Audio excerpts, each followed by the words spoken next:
In a letter dated 22 January 1870, Mazzini wrote to Pike. Now, Albert Pike is this high mason who wrote the manual, if you like, of Scottish Freemasonry. He said the following: "We must allow all of the federations to continue just as they are. It must appear as things are as they were in the beginning, with their systems, their central authorities, and diverse modes of correspondence between high grades of the same right, organized as they are at present, but we must create a super right, which will remain unknown, to which we will call those Masons of high degree, whom we shall select. With regard to our brothers in Masonry, these men must be pledged to the strictest secrecy. Through this supreme right, we will govern all Freemasonry, which will become the one international center, the more powerful because its direction will be unknown." Now, Albert Pike wrote a letter to Mazzini, and that was dated August 15, 1871, in which he propagated that there should be a world order, a one order where all nations are under the control of one central organization.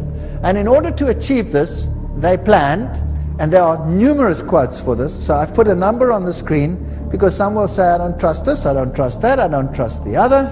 Here are references down there, there are references up there, there will be references in other slides, so it comes from different sources.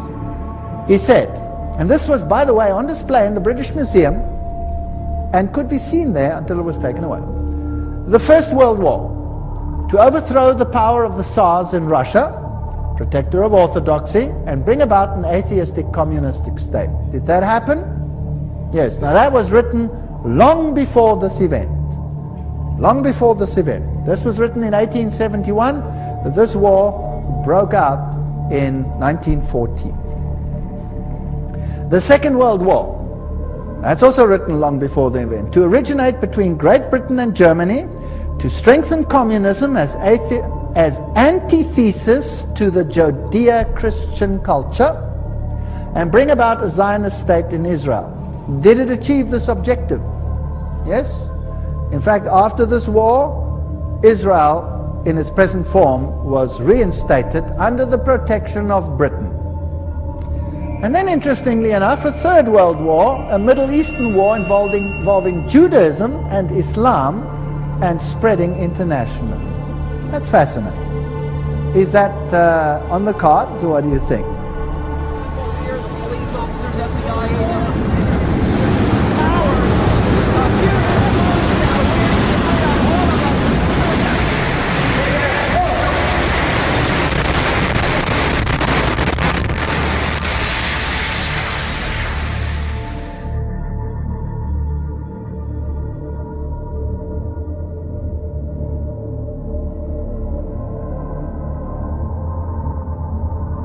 Certainly sounds like we are on track.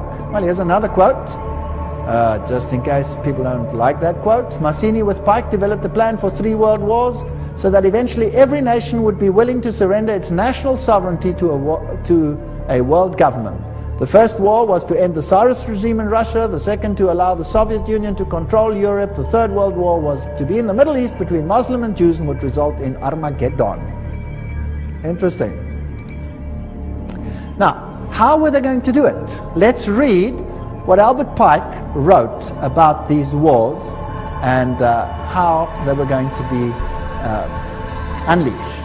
He wrote, quote, "We shall unleash the nihilist and the atheist," so the destroyer and the atheist, "and we will provoke a formidable social cataclysm which in its horror will show clearly to the nations the effect of absolute atheism. Origin of savagery and the most bloody turmoil. Then everywhere the citizens obliged to defend themselves against the minority of revolutionaries will exterminate these destroyers of civilization, and the multitude, disillusioned with Christianity, will receive the pure light through the universal manifestation of the pure doctrine of Lucifer. The destruction of Christianity and atheism, both conquered and exterminated at the same time." Wow, what a clever plan. So you rub the two systems which you create up against the other. You create atheism, as an antithesis to the Judeo-Christian culture. You have these two clash until they rub each other up, and then out of that you will get a new world order where you have a new religion which is far more esoteric and actually honors Satan. Isn't that a rather clever plan? Well, it's very successful. That is why Ordo ab Cao is the verse, if you like, that Freemasonry uses. This is one of their documents, remember, that I photographed in a Masonic lodge.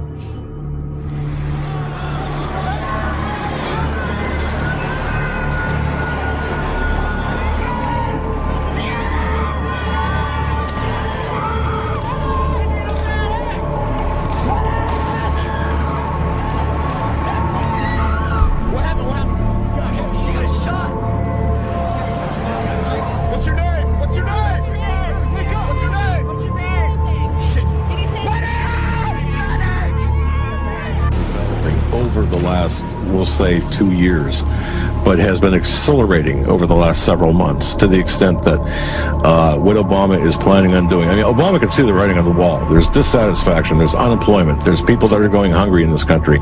There's civil discord. All of this is taking place. He can see the writing on the wall. It doesn't look good for his election.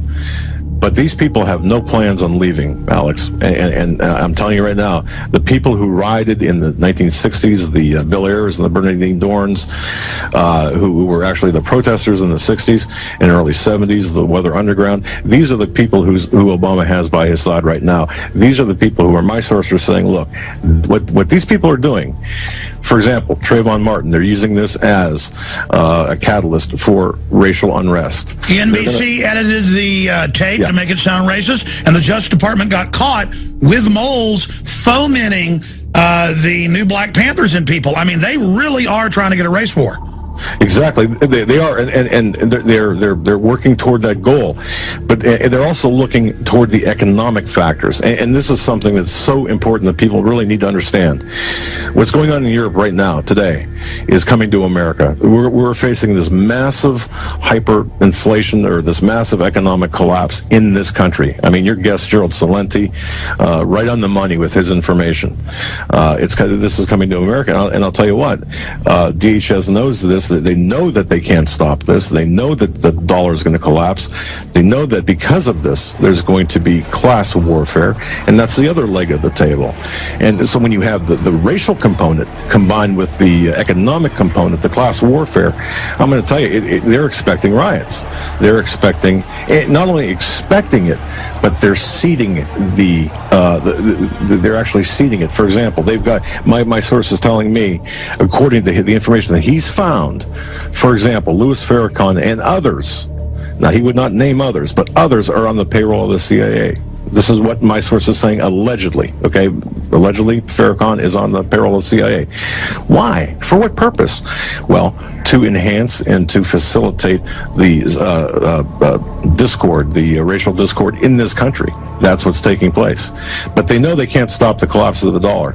Obama, Bernanke working together to tank the dollar, the U.S. dollar, on purpose. I mean, they are destroying this country, and they're not going to leave until they're done. Well, when I say destroying the country, they're fundamentally changing the country.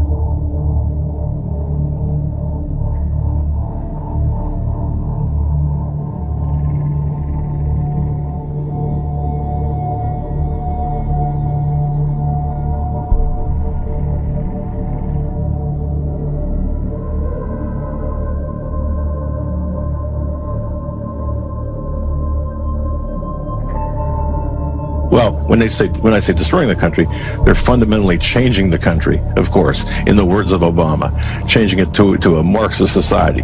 Which is destroying the country. Exactly.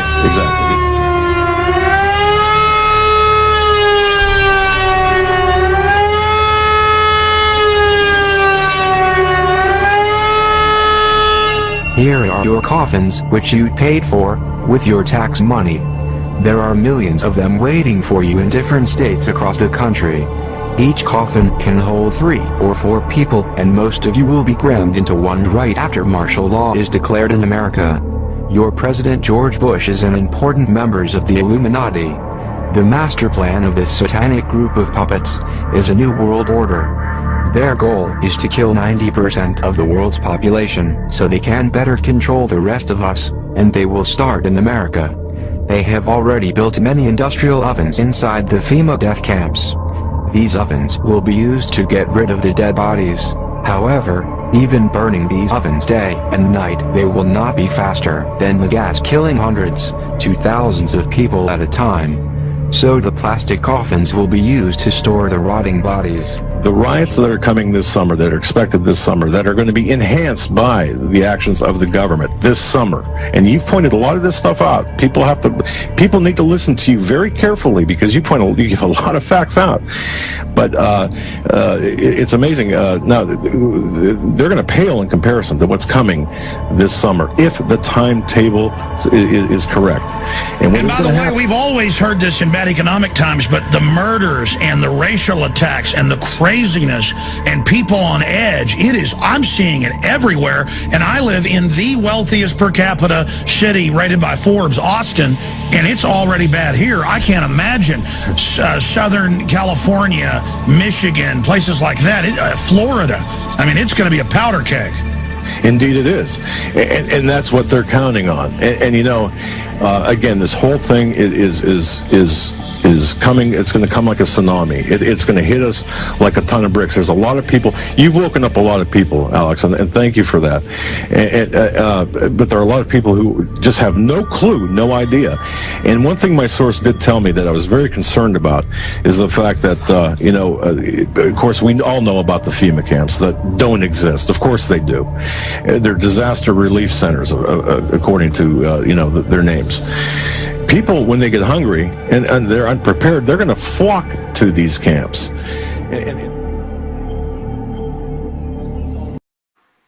And this guy, Albert Pike, who was a Freemasonic god in America in the 1800s, Sovereign Grand Commander, Mother Supreme Council of the World, and all this stuff, they love their titles, these people.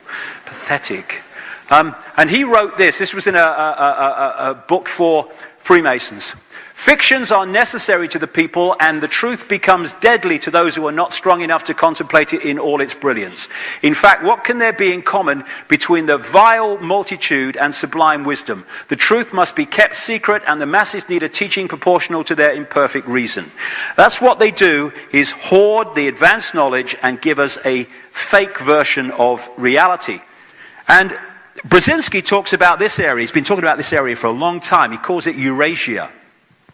And he says that to control the world, in effect, in simple terms, you need to control Eurasia, this area of land that includes key places like Afghanistan, Iran, the places around the Caspian Sea, this great area of oil and gas reserves, like Georgia, where they've been having problems recently, Pakistan, and all this area, which so much of the world is now focusing on, is this area of the world going up into Russia. And Brzezinski seems to have a morbid genetic hatred of Russia for some reason, and that's what we're seeing. Because there are plans to use Israel and use the Jewish people in Israel to manifest a massive conflict which will lead to a third world war, which is what these guys are after. And Rahm Emanuel is the man who pulls the strings of Barack Obama, along with this guy, another Zionist, called David Axelrod. He was the guy that ran the whole of, masterminded the whole of the election campaign, both against Hillary Clinton and against John McCain. And it's Axelrod that is responsible for the words that appear on the teleprompter screens that Barack Obama reads. People are starting to call him the teleprompter president. It's so bloody obvious. That's why he never looks ahead. It's right, left, because that's where the screens are. Hello, Barack, over here. Sorry, I'm reading.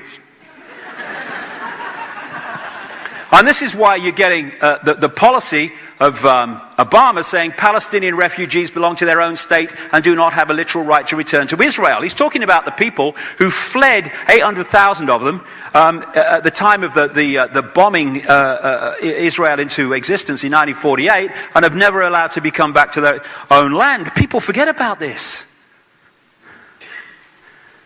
White phosphorus, pepper bombing, the most crowded piece of land on the planet, the Gaza Strip. We don't target civilians, we just bomb where they live. Unbelievable. We're just protecting ourselves. No, it's a slaughter. And now I'm hearing, oh, there's a lot of anti-Israeli sentiment. You know something? I have a way around that. Stop slaughtering innocent people from the sky, okay? End of story. And it will go away. And this is important. This is important for what's planned to come. We now have a situation in Israel where the extreme of the extreme has taken the reins of power.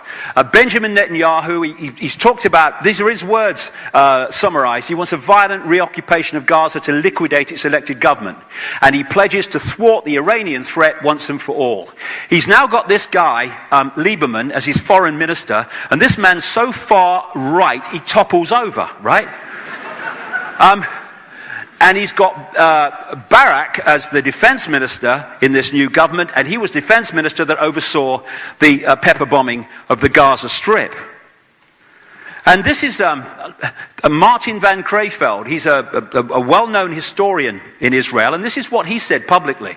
We possess several hundred atomic warheads and rockets and can launch them at targets in all directions, perhaps even at Rome. Most European capitals are targets for our Air Force. We have the capability to take the world down with us, and I can assure you that that will happen before Israel goes under. They have a policy of not saying if they've got nuclear weapons or they haven't. They just don't talk about it. And a guy called Mordecai Vanunu, a wonderful Israeli man, went to jail for, I think it was 18 years, for exposing the fact publicly that they did have nuclear weapons. And now we've got this thing, oh, Iran's going to have nuclear weapons. What? The idea, and we're seeing it almost complete now, from the start, was to drive out the Palestinian people, not be at one with them, not share power with them, not share the land with them. The green bits are Palestinian land over the period of time up to the year 2000, and it's gone on since then, as illegal settlements are put in Palestinian land. And one of the people that lives in an illegal settlement is Lieberman. As an Australian newspaper said this week, he must be the only foreign minister in the world who doesn't actually live within the borders of his own country. And the Middle East policy in Obama's administration is by Bilderberg, George Mitchell, Bilderberg, Council on Foreign Relations, by the notorious little Kissinger, Richard Holbrooke, who played a major part in breaking up the former Yugoslavia in wars, etc., so it could be absorbed into NATO and the European Union, which it is being now. He's Bilderberg Group, Council on Foreign Relations, Trilateral Commission. He's now in charge of Pakistan-Afghanistan policy. And this man, who is an arch-Zionist called Dennis Ross, he's now in charge of Iran policy. What it's building to is an effort, and Brzezinski is behind this among many others, to create a conflict out of the Middle East, and in this area we're looking at, to bring about a third world war. And the third world war will be, and this was been written about in the past, that there were going to be 3 world wars to bring this new world order into being. A war that would finish off the superpowers and bring the whole world under the control of a world government, which will then dictate to every country. We have a responsibility to act. Bomb, bomb, bomb, why bomb Iran? Why bomb, bomb, why bomb Iran? Bomb, bomb, bomb, why bomb Iran? Bomb, bomb, bomb, why bomb Iran?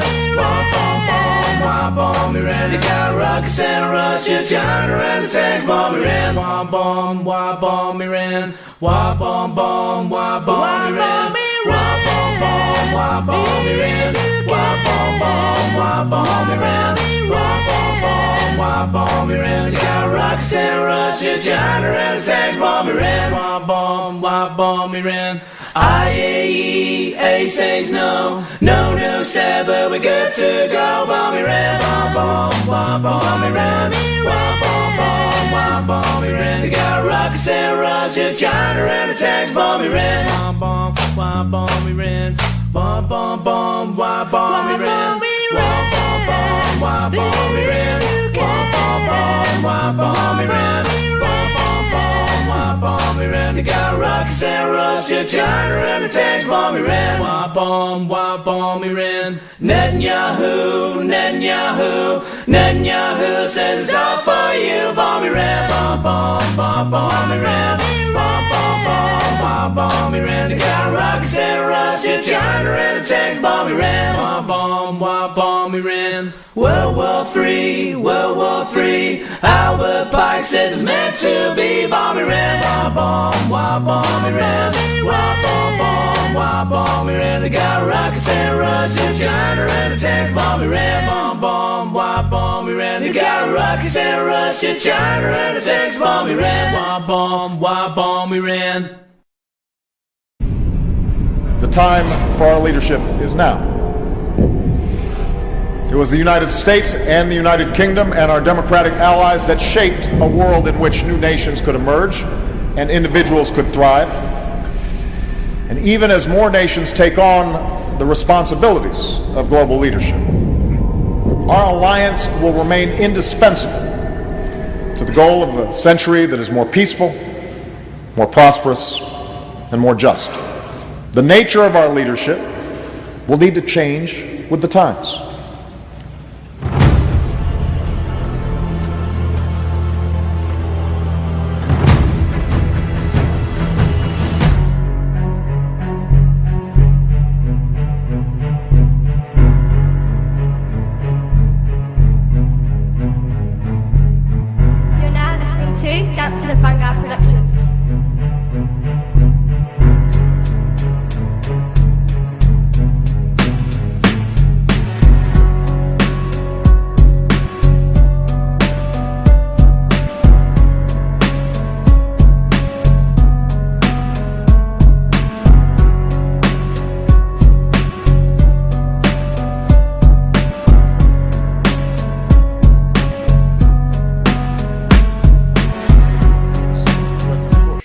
Shortly after 9/11, that our war is not against Islam. Bin Laden was not a Muslim leader.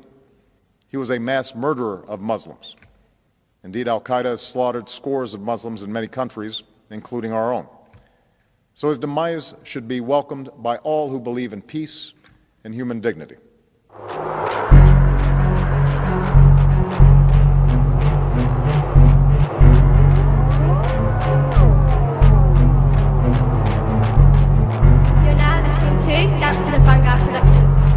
I receive this honor with deep gratitude and great humility. It's an award that speaks to our highest aspirations, that for all the cruelty and hardship of our world, we are not mere prisoners of fate. And yet I would be remiss if I did not acknowledge the considerable controversy that your generous decision has generated. In part, this is because I am at the beginning and not the end of my labors on the world stage. So all eyes are now on Pakistan, where Osama bin Laden was killed, and reporters are suggesting that the government was sheltering the terrorist leader for years. But how is this possible if the country is indeed one of the major victims of terrorism? I mean, do you think that's really believable?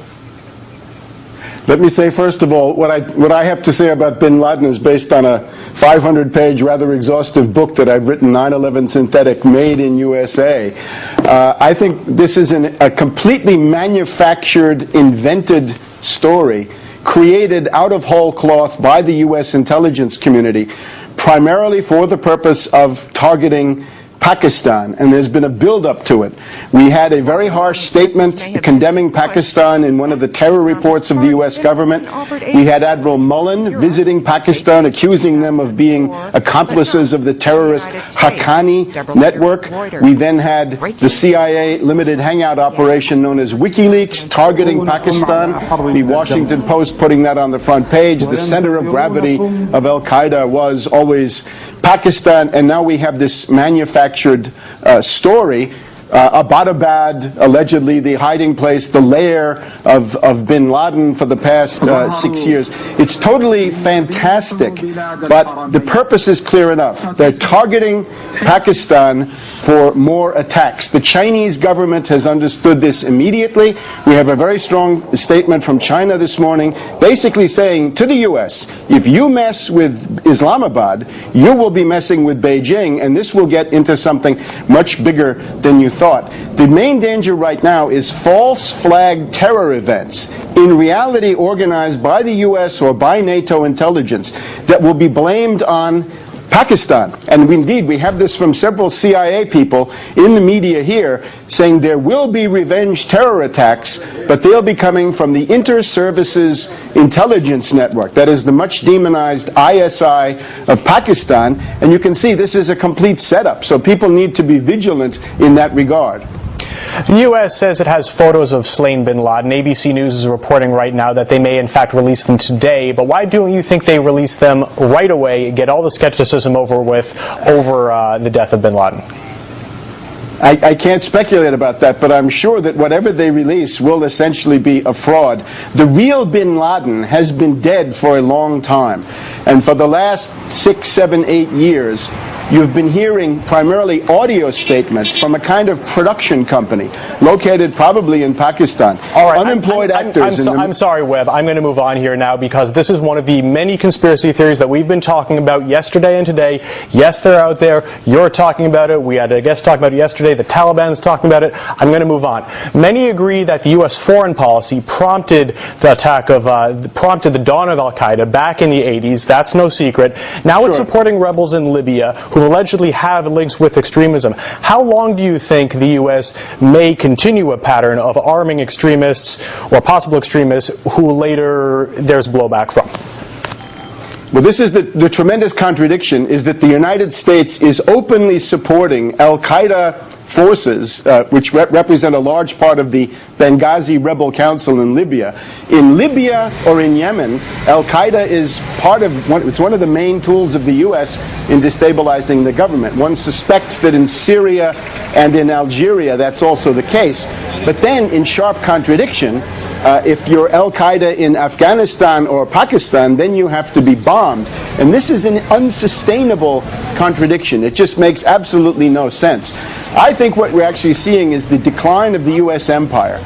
If you look back at the fall of the Spanish, the French, the British empires, in those cases, the fall of the empire has been accompanied by world wars. Now, if the United States decides to go after Pakistan, trying to split Pakistan into Sindh, Baluchistan, Punjab, Pashtunistan, you're going to get a collision between the United States and China. And at that point, Russia will also have to respond in some way. What you're seeing is how the decline of empire can lead to war by miscalculation. The U.S. ruling elite is in a frenzy because they are trying to stop Saudi Arabia and Pakistan from leaving the empire, from making a jailbreak, from bolting out from under U.S. hegemony. So that is why they've chosen to liquidate hundreds of billions of dollars they've invested in the mythological figure of bin Laden. They wouldn't be doing that if it weren't something big. It goes far beyond Obama's fortunes at the polls. It's an attempt to try to save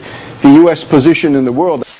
Involvement in the internal affairs of sovereign countries often consists in co-opting members of opposition parties, financing them through the National Endowment for Democracy, Freedom House, various private foundations, essentially with a view to implementing regime change. In other words, installing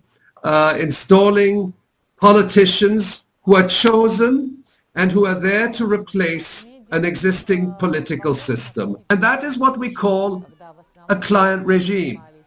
And there are many U.S. client regimes around the world. Okay? We don't even need to mention names. We have client regimes in the former Soviet Union. In Georgia is a good case of a client regime. And we see how the United States, through its foundations, manages also to influence the course of politics in Georgia, specifically for serving U.S. strategic objectives in that region. The support to members of opposition parties in Russia should come as no surprise. The Russian government is a government which states its points of view. If the United States doesn't like these points of view, or if they consider that Russia is not on the right wavelength, they will attempt to weaken or destabilize the government, the existing government, and contemplate the possibility of a regime change, as they have in numerous countries around the world. There are countries which have their own independent governments, which don't take orders from Washington, in Latin America, in the Middle East. And these countries, if they do not abide by US demands, the United States will attempt a regime change. And how do they undertake a regime change? They establish links with opposition political parties. They may be involved in covert operations through the intelligence apparatus.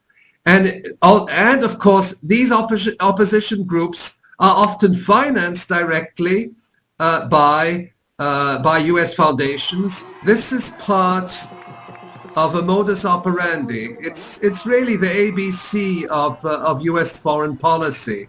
I think it's very important that this issue be discussed and debated. And it's certainly very important that it's now being debated in Russia, because from our standpoint, this kind of diplomacy by the United States is unacceptable. That the United States would finance either directly from the State Department or through various front organizations such as the National Endowment for Democracy, should support local groups to serve US interests domestically.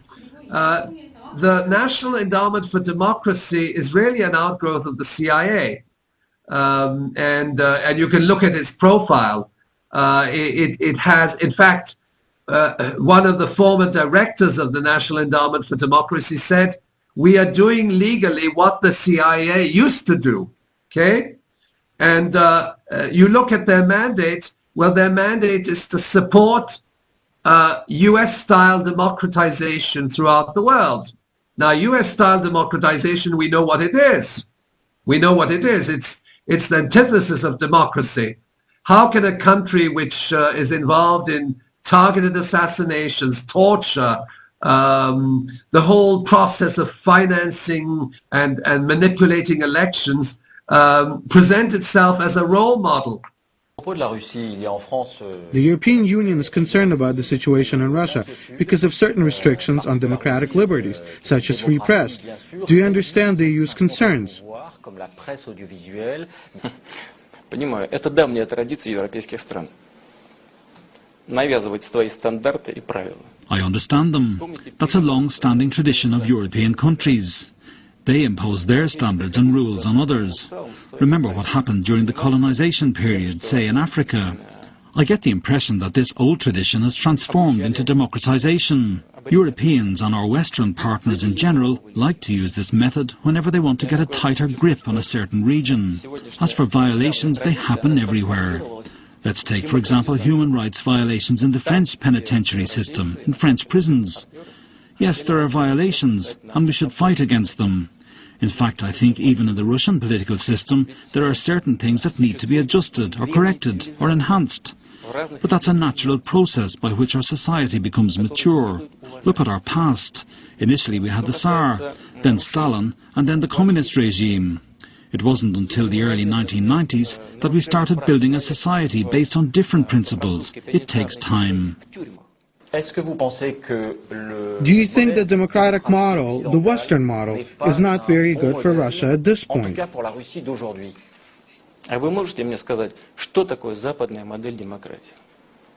Can you explain to me what you mean by the Western democratic model? There's one model in France and a different model in the US. At some point in the past, I had a lot of discussions with my American colleagues. I would ask them, how come the majority of your people voted for one person, yet another person becomes president? That's because they have the Electoral College. My American colleagues replied to me, don't touch this thing. We've got used to this system and we won't change it. So we don't lecture them. Well, what makes you think you can lecture us? We can decide for ourselves what we should do. Now, the US and its Arab allies are quietly pursuing a missile defense system across the Persian Gulf. American officials say the project is aimed at repelling a possible attack from Iran. Washington has boosted sales of detection systems and missile batteries to countries like Kuwait, the United Arab Emirates and Saudi Arabia. This map right here shows how the Iranian state is being increasingly encircled by all kinds of US military bases and weapons. Soraya Sepapor-Ulrich, an independent researcher and writer, believes a hypothetical threat from Tehran is a pretext for further expansion in a key strategic area. America believes in realigning its forces to better control and dominate the world. And I think that perhaps, and it needs the cooperation of the countries involved. And I think that Iran being made into a threat has allowed the Arab countries to cooperate with America because really they rely on America for their internal securities, and which actually is an important point here, because the internal securities of some of these countries are now in jeopardy. And with every base that America creates, with every missile defense shield or Patriot missile, everything that it exports to any given country, it has personnel going with it. So one has to question whether these are to calm down the potential threats that might arise in countries that have always supplied America with the oil it needed and the soldiers, or whether it's actually for a wider purpose. Washington did join hands with those seeking to replace Gaddafi and take over power in Libya. To help prop them up, the U.S. pledged to funnel billions of dollars of Gaddafi's frozen assets to the Transitional Council. I am currently drafting legislation at the request of the State Department and the administration that will authorize the transfer of available cash assets to the Council. But the support from Washington comes not only in money and Tomahawk missiles, but also in military command. One of the commanders of the Libyan rebel army is General Khalifa Haftar, a longtime Gaddafi defector. He lived in a Washington suburb for the last 20 years, before he took off to Libya in March this year to command the rebel forces. Khalifa Haftar lived just minutes away from CIA headquarters, although any intelligence connections have never been officially confirmed. At the moment we have CIA operatives all over eastern Cyrenaica, CIA agents who were there even before Obama recognized it and who have been pouring into eastern Libya, working alongside French intelligence and British SAS as well. They are manipulating the agenda of this transitional council. Some analysts say the U.S. is using the turmoil in Libya to propel to power people who would be loyal to their interests. Gaddafi, having been there for 40 years plus, had a will of his own. So he had a significant degree of independence and he had his own policies. You look at this collection of Jibril, Jalil, Yunus, and Haftar. These people are foreign agents. They're NATO stooges. They're completely controlled, and they will never be able to assert any kind of independent, autonomous Libya. The risks of the puppet regime are that this will degenerate into chaos. Right now, the rebels can only exist with complete NATO support. A number of leaders who were propped up by Washington have faced popular discontent. In Egypt, Hosni Mubarak had been extensively supported by the U.S. for decades, despite domestic disapproval of his policies. Yemen has seen violent protests over the rule of its president, who many believe has managed to hold on to power only thanks to U.S. support.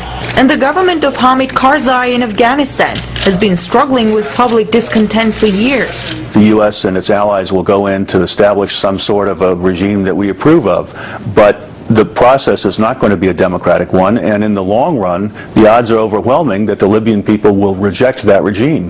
The American policymakers who talk about this kind of thing are not themselves deluded. They know perfectly well what they're doing.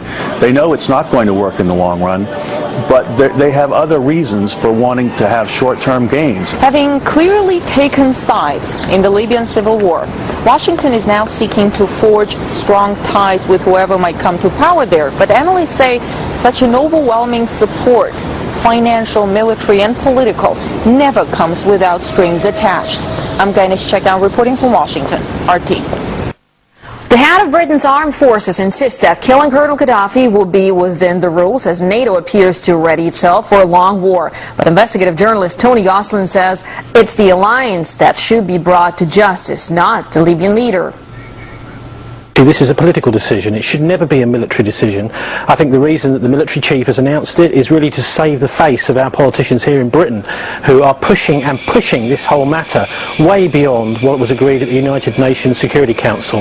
That is a serious problem, and this is why the Russians and others are now saying there must be a ceasefire. Why is it, we have to ask ourselves, that the British and NATO particularly, this is a NATO initiative now, have decided that they want to intervene so heavily in this civil war, rather than let the Libyan people decide for themselves the outcome of how they want the politics in their country to be in the future. This is, I would consider, a war crime under the present situation, and it goes way outside the present UN resolution. We don't see Colonel Gaddafi going into foreign countries, invading them, bombing them, attacking them. We don't see these long protracted wars carried out by Colonel Gaddafi. I think he's the least of our problems, and we should see Tony Blair and George Bush in the dock at the International Criminal Court. Who gave coalition forces in Libya the right to eliminate Gaddafi? Well, that's the question Vladimir Putin's been asking during an official visit to Denmark. The Russian premier also said NATO has effectively joined one of the warring sides in the conflict, and more responsible action should be taken instead. RT's Daniel Bushell joins us now live for this in Brussels. Daniel, so the Russian Prime Minister has effectively lashed out on the operation there in Libya. Yes, he's made the speech in Denmark, and he was very angry. He says that Gaddafi is not the best person in the world. Sure, he's made many mistakes, done many bad things, but that does not give the coalition the right to bomb indiscriminately. His words were that they are bombing Gaddafi's palaces in Tripoli every night. Now, a coalition said that their plan was not to get rid of Gaddafi. So his question was, Mr. Putin's question was, why are the coalition forces obviously making this effort to go after Colonel Gaddafi himself?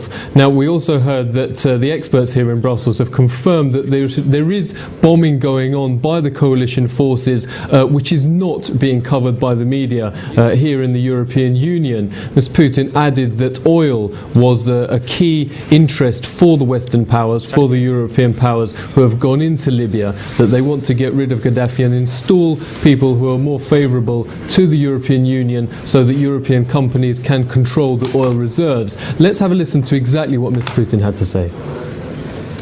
The coalition said destroying Gaddafi was not their goal. Then why bomb his palaces? Now some officials have claimed that eliminating him was in fact their goal. Who gave them that right? Did he have a fair trial? Returning to the no-fly zone, the bombings are destroying the country's entire infrastructure. When the so-called civilized world uses all its military power against a small country, destroying what's been created by generations, I don't know if that's good. Mr. Putin said that they have to give the Libyan people time to sort out their own problems, and there's really double standards here, he added. There are several other parts of the region in the Middle East and North Africa which is facing pretty much civil war situations, but which the West is either ignoring or not really paying the same amount of attention to. Now, Washington has strongly backed the Libyan opposition since the revolutionary wave engulfed the state. It's now equally enthusiastic in its support against Syria's President Bashar al-Assad. But the concern is whether America's decision to take sides could backfire on its closest Middle East ally, Israel. RT's Gane Jijikian looks at the possible repercussions of US policy. As nations in the Middle East and North Africa are torn between the struggle to bring about change and the struggle not to let that change ruin their lives, Washington views the Arab Spring as an opportunity to finally see some of its longtime foes crumble. Even though Iran is not an Arab country, the Arab Spring could spread to... Absolutely. And I think in many ways it's a matter of time before that kind of change and reform and revolution occurs in Iran. Under the umbrella of Arab revolutions, Washington is also beating the drums of regime change in Syria, Iran's closest ally in the region. Violence within the country has been widely condemned. Countries like Russia and China call for both sides in Syria to talk and end the bloodshed, while America is blaming Assad alone. The transition to democracy in Syria has begun, and it's time for Assad to get out of the way. I think Assad's days, just like Gaddafi, are numbered. Let's hope that Bashar Assad is next in line. They've overthrown Gaddafi. They're going to have a proxy or a client government in Tripoli. The next step is Syria. They want to overthrow Syria next, to take advantage of any movement that exists in Syria to overthrow the Assad government. Not to have a more democratic government, a more humane government, but a government that is allied with the United States. And after Syria, the next target will be Iran itself. Watching regimes go down one by one, American politicians are filled with new hopes and aspirations. Some went as far as to predict the Arab Spring would spread all across the world. What this is all about is the Arab Spring, and Bashar Assad is next. And even places like China and Russia and other places, they are very uneasy. This is about people aspiring for freedom, and that's what the Libyan people have just achieved.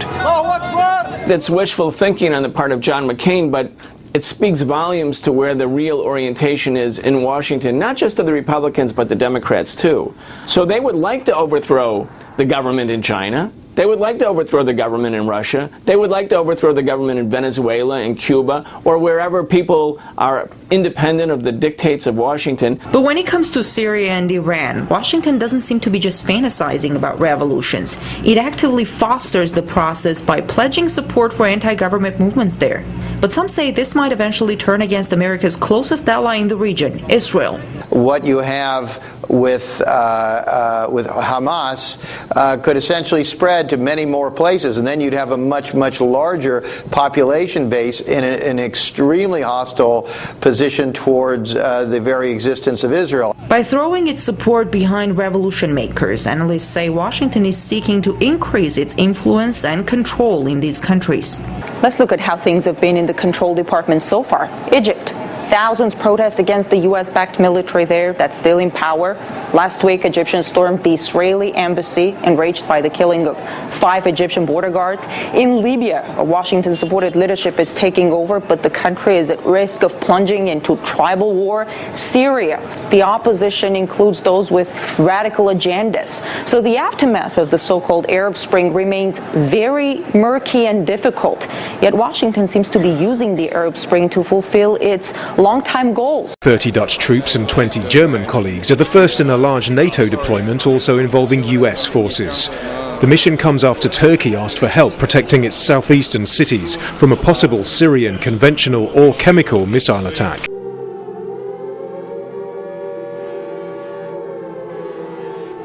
Iran could attack the United States in a much more fearsome way. New York could eventually be on Iran's hit list. U.S. media reports desperate new pleas come out of the country. The oppressors and the oppressed. Stop the killing. Echoing Washington's repeated warnings. It can well carry out the attack. American officials have labeled Syria and Iran as grave threats to global security. However, former U.S. Attorney General Ramsey Clark says the biggest threat to world peace is his own country's military and foreign policy. In an exclusive interview with RT, the lawyer and activist says America's next catastrophic mistake will likely be a war with Iran. My impression is that Israel is pressing for an assault before the election, and that the Obama administration is resisting that without favoring Iran in any way, but simply as a domestic political matter. Well, the U.S. can't really afford to get involved in another war, can it? Well, I hope not. But that's not the way it works. I mean, you do crazy things, and that's why the world's such a mess. If Israel strikes, and there's retaliation, that the United States will intervene. And I don't think it's Obama's choice, but I think he thinks that if he doesn't act with Israel, that it'll be too costly in the election, and he'll do it. You have to see the American system to know this, or to really understand it fully. If he loses this election, he's a failed president. All of his major decisions will be primarily affected by how they impact on the coming election. Because if he loses that election, anything he accomplished, and he accomplished a few things, health care and things like that, are better than they were. They're far from ideal, and far from what, if he has the Congress in a second session, he could do. But he struggled against enormous pressures. The Pentagon's ability, I mean, I've watched presidents President Johnson was one of them. Those guys come in from the Pentagon, you just think, my God, they know everything, I don't know nothing. With respect to Syria, while speaking to the United Nations Security Council, the Syrian ambassador reportedly quoted a statement that you said nearly 22 years ago. He said, quote, "The UN, which was established to prevent the encouragement of war, has become itself a tool for war." How do you perceive the circumstances surrounding Syria right now, and the U.S. and European actions and campaign for some type of intervention? Well, Syria's under extreme international and to some degree domestic pressure and violence for only one reason. And it's the same reason that gave us Iraq and Afghanistan and Libya. Syria is a part of the effort to eliminate every independent Arab government, independent of U.S. control. You think that's the goal? It's not humanitarian reasons? Oh my God, no. I mean, it's geopolitical. Russia accused Libya of training the Syrian militia currently fighting government forces. It was part of a broader discussion of the situation in the Arab countries, with Moscow also demanding NATO apologize for causing civilian casualties during last year's air raids in Libya. RT's Marina Portnaya has been following the meeting in New York. A new report that was quietly released by the United Nations on Friday. That report was an investigation that found in part that NATO has not sufficiently investigated the air raids it conducted on Libya in 2011 that killed at least 60 civilians and injured at least 55 more people. Despite the findings of this 220-page report, NATO officials have refused so far to further investigate the fatalities or the casualties that this report was referring to. Now, the Russian ambassador to the United Nations, Vitaly Churkin, also went on to say that order has not yet been established nearly or more than a year after NATO carried out its airstrikes to allegedly bring a more peaceful and secure circumstance to Libya. The situation is still very dangerous. We have expressed concern about the uncontrolled proliferation of Libyan arms in the region. However, it is not just the weapons that are going abroad. We have received information that in Libya, with the support from the authorities, there is a special training center for the Syrian revolutionaries, and that people are sent to Syria to attack the legal government. This is completely unacceptable according to all legal basis. This activity undermines the stability in the Middle East. We we think that Al-Qaeda is in Syria and therefore there is an issue. Is transporting the revolution now turning into transporting of terrorism? In the aftermath of what happened in Libya 1 year later, the situation on the ground, many critics say, is not safer by any means. In Syria, we're now seeing a situation where the Arab League is calling for a halt to violence and the beginning of dialogue, and Western countries and the capitals of some countries of the region are making calls to the contrary, expressly recommending the opposition hold no talks with the Assad regime. It looks like a political provocation on an international scale. Yes, violence has to be stopped, but this demand has to be addressed to the authorities and the armed groups in the Syrian opposition. So what's your take on this? Do you agree that the calls coming from the West are not helping to stabilize the situation in the region? Surely not. Certainly, Mr. Lavrov is on very firm ground there. I've just completed about a one-week fact-finding tour of the country. I've been in Homs, I've been in Tartus, Banyas, I've been in the military hospital here in Baghdad, and I can tell you what average, everyday Syrians of all ethnic groups, Christian, Alawite, Sunni, Shiite, Druze, what they say about this is that they are being shot at by snipers. In Homs in particular, people complained that there are terrorist snipers who are shooting at civilians, men, women, and children, blind terrorism, random killing, simply for the purpose of destabilizing the country. I think I would not call this a civil war by any stretch of the imagination. I think that's a very, very misleading term in the following sense. What you're dealing with here are death squads. You're dealing here with terror commandos, the kind of thing that everybody remembers from Argentina and the Central America. This is a typical CIA method. In this case, it's a joint production of CIA, MI6, Mossad, the DGSE of the French. It's got money coming from Saudi Arabia, the United Arab Emirates, and Qatar, and it has a couple of interesting managers. The manager I think you should point to perhaps most is a guy called Khaddam. Khaddam was the foreign minister in this country for quite a couple of decades. He's almost 80 years old. He operates from Paris.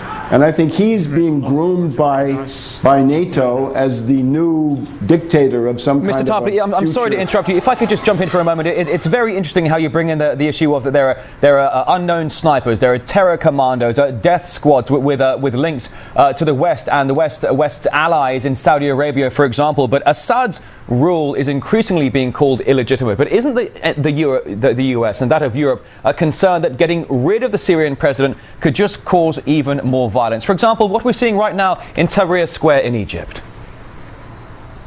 Well, after Libya becoming a bloodbath with 150,000 dead, and now with Egypt showing what it was all along, there was no revolution there. It was a complete failure, and now people are beginning to understand it. Notice that nevertheless, Mrs. Clinton and Ms. Rice at the United Nations are continuing to push this bankrupt, discredited model of the color revolution, the CIA people power coup, backed up by terrorist troops, people from Al-Qaeda, people from the Muslim Brotherhood, people from Salafist organizations, and so forth. And I've heard this now from some very important religious authorities here. There's a growing movement inside the Islamic community here which says we want reconciliation, we want law and order, we want legality, we don't want fanatics to run the show. The fanatics are being brought in by the Western powers. So the fanatics are coming in by the Western powers. You're seeing a fair amount of unification among the Muslims there. But let's draw some comparisons, if we may. UN Resolution 1973 for Libya to protect civilians there. Do you think is the grand plan here for Syria that of the Western states to get in there for regime in Syria? And if that is their plan, then what is the point? What is there to gain? Very, very important thing is that this is the most tolerant society in the Middle East. This is one place where all kinds of people live together in, I think, remarkable harmony. And again, it's a very wide variety. Muslims of all kinds, Christians of all kinds, right? Christian, Greek Orthodox, Greek Catholics, Melkites, Syriacs, many, many other kinds, Druzes, Kurds, and so forth. This is a model of the peaceful coexistence of various ethnic groups. Now, the U.S. policy, I think right now, is to smash the Middle East according to ethnic lines. In other words, if you can have a divide and conquer policy which says the Christians will be kicked out of Lebanon and the Christians will be, say, kicked out of Syria in the way that they have been kicked out of Iraq, and ironically a lot of them went to Syria, you can get a situation where all of these countries are fatally weakened. The way in which it's introduced is, if you look at Syria, the main centers of trouble are on the Turkish border, the Syrian border with Jordan, with Iraqi Kurdistan, and then with Lebanon. And I think Lebanon, thanks to Saad Hariri, may be the main one. We are running very long time here. I'm so sorry. We are running a long time. But if I may, with Western powers calling for restraint on both sides in Egypt, why do they only take a one-sided approach when it comes to what's going on in Syria? Well, it's all the tactics of demagogy and the modulation of demagogy from one minute to the next. But what we have here in Syria is a cynical media campaign, because I've been in Homs. When you go to Homs and you go to the Zahra neighborhood, which is supposed to be the hottest point in the whole country, you find people who are pro-Assad. They're concerned, number one, about mazout. They want to have heating oil because the winter is coming and it's getting cold. And you ask them, what is your demand? They say, we want the Syrian army to come in here. We want the Syrian army posted on the roofs of the houses with helicopters and tanks. Stop these snipers from killing us. Don't let these black hooded figures, which is what they are, pretending to be deserters when they're really maybe from Chechnya, they're from Libya, they're from Afghanistan or Pakistan. Foreign fighters have been brought in here by the CIA and the other Western services, and that is what's going on. And that is, I think, a very, very large part of it. And in the city of Homs, for example, in one hospital, they were telling us it was 5 dead and 7 wounded on one day. And what was it? It's all snipers. It's all these terrorists who are shooting the civilian population. Of course, when Al Jazeera arrives, they say, oh, those deaths are the responsibility of the Syrian army. That is absolute baloney. This is a Goebbels big lie campaign. There is no civil war here. There is no insurrection. There is no mass political movement against us. These are very, very limited, minor, strictly localized phenomena. This looks nothing like Libya. I know what a civil war in a modern Arab country looks like. I've been in Libya during the summer. There's no civil war. I think we have to go back a little bit. Remember, the difference of Obama compared to Bush Cheney is that Bush Cheney were the advocates of direct U.S. military action. U.S. would bomb and invade countries like Afghanistan, Iraq, others. With Obama, it's much more nuanced. It's based on deception, dissembling, and treachery. And the strategy is called buck passing. Buck passing means if you have an ally like Turkey, which is showing very disturbing signs of independent action, and then you have a country like Syria, which is aligned with Russia and China, the way to deal with that is not to have a direct U.S. military attack, but to play one against the other. In particular, I'm thinking of 2010. Turkey was showing signs, I think, of world leadership in some ways. Turkey combined with Brazil to try to cool down the question of the Iranian nuclear program and back the world away from a general war over that. That's very positive. But that alarmed people here in Washington. So the result of that was Obama got on the phone with Erdogan, and he promised that he would make Erdogan great, that Turkey would become a regional hegemon. And by the way, they were going to go after Syria, and the Syrian government would fall. The Syrian government would go down like Tunisia with just a couple of days. And Erdogan and Davutoglu bought into that, and they've now gone way out on a limb. I understand about 18% of the Turkish population is interested in military action against Syria. So there's a tremendous majority against military action, but since Erdogan and Davutoglu control the main party, they can get this vote, which now takes us a step further towards some larger armed confrontation. It's beginning to look more and more like the Spanish Civil War. And remember, if Hillary Clinton gets on the telephone with Davutoglu, she's not telling him to cool it. She's saying, assert your rights, get out in front even more. So because of their vanity and ambition and related factors, Erdogan and Davutoglu have gone very far down the road. And you wonder, is there a way back for them? I would urge them to find a way back, to pull back from this. This is not in Turkey's interest. And if we get a conflict between Turkey and Syria, the one who's laughing will be the United States, because they will have disposed of two countries that were resisting the imperial dictates coming from here. Well, what do you suggest in terms of Turkey finding a way back there with Sir Griffin Tarpley? Don't you think? Do you think that that's a possibility at any point?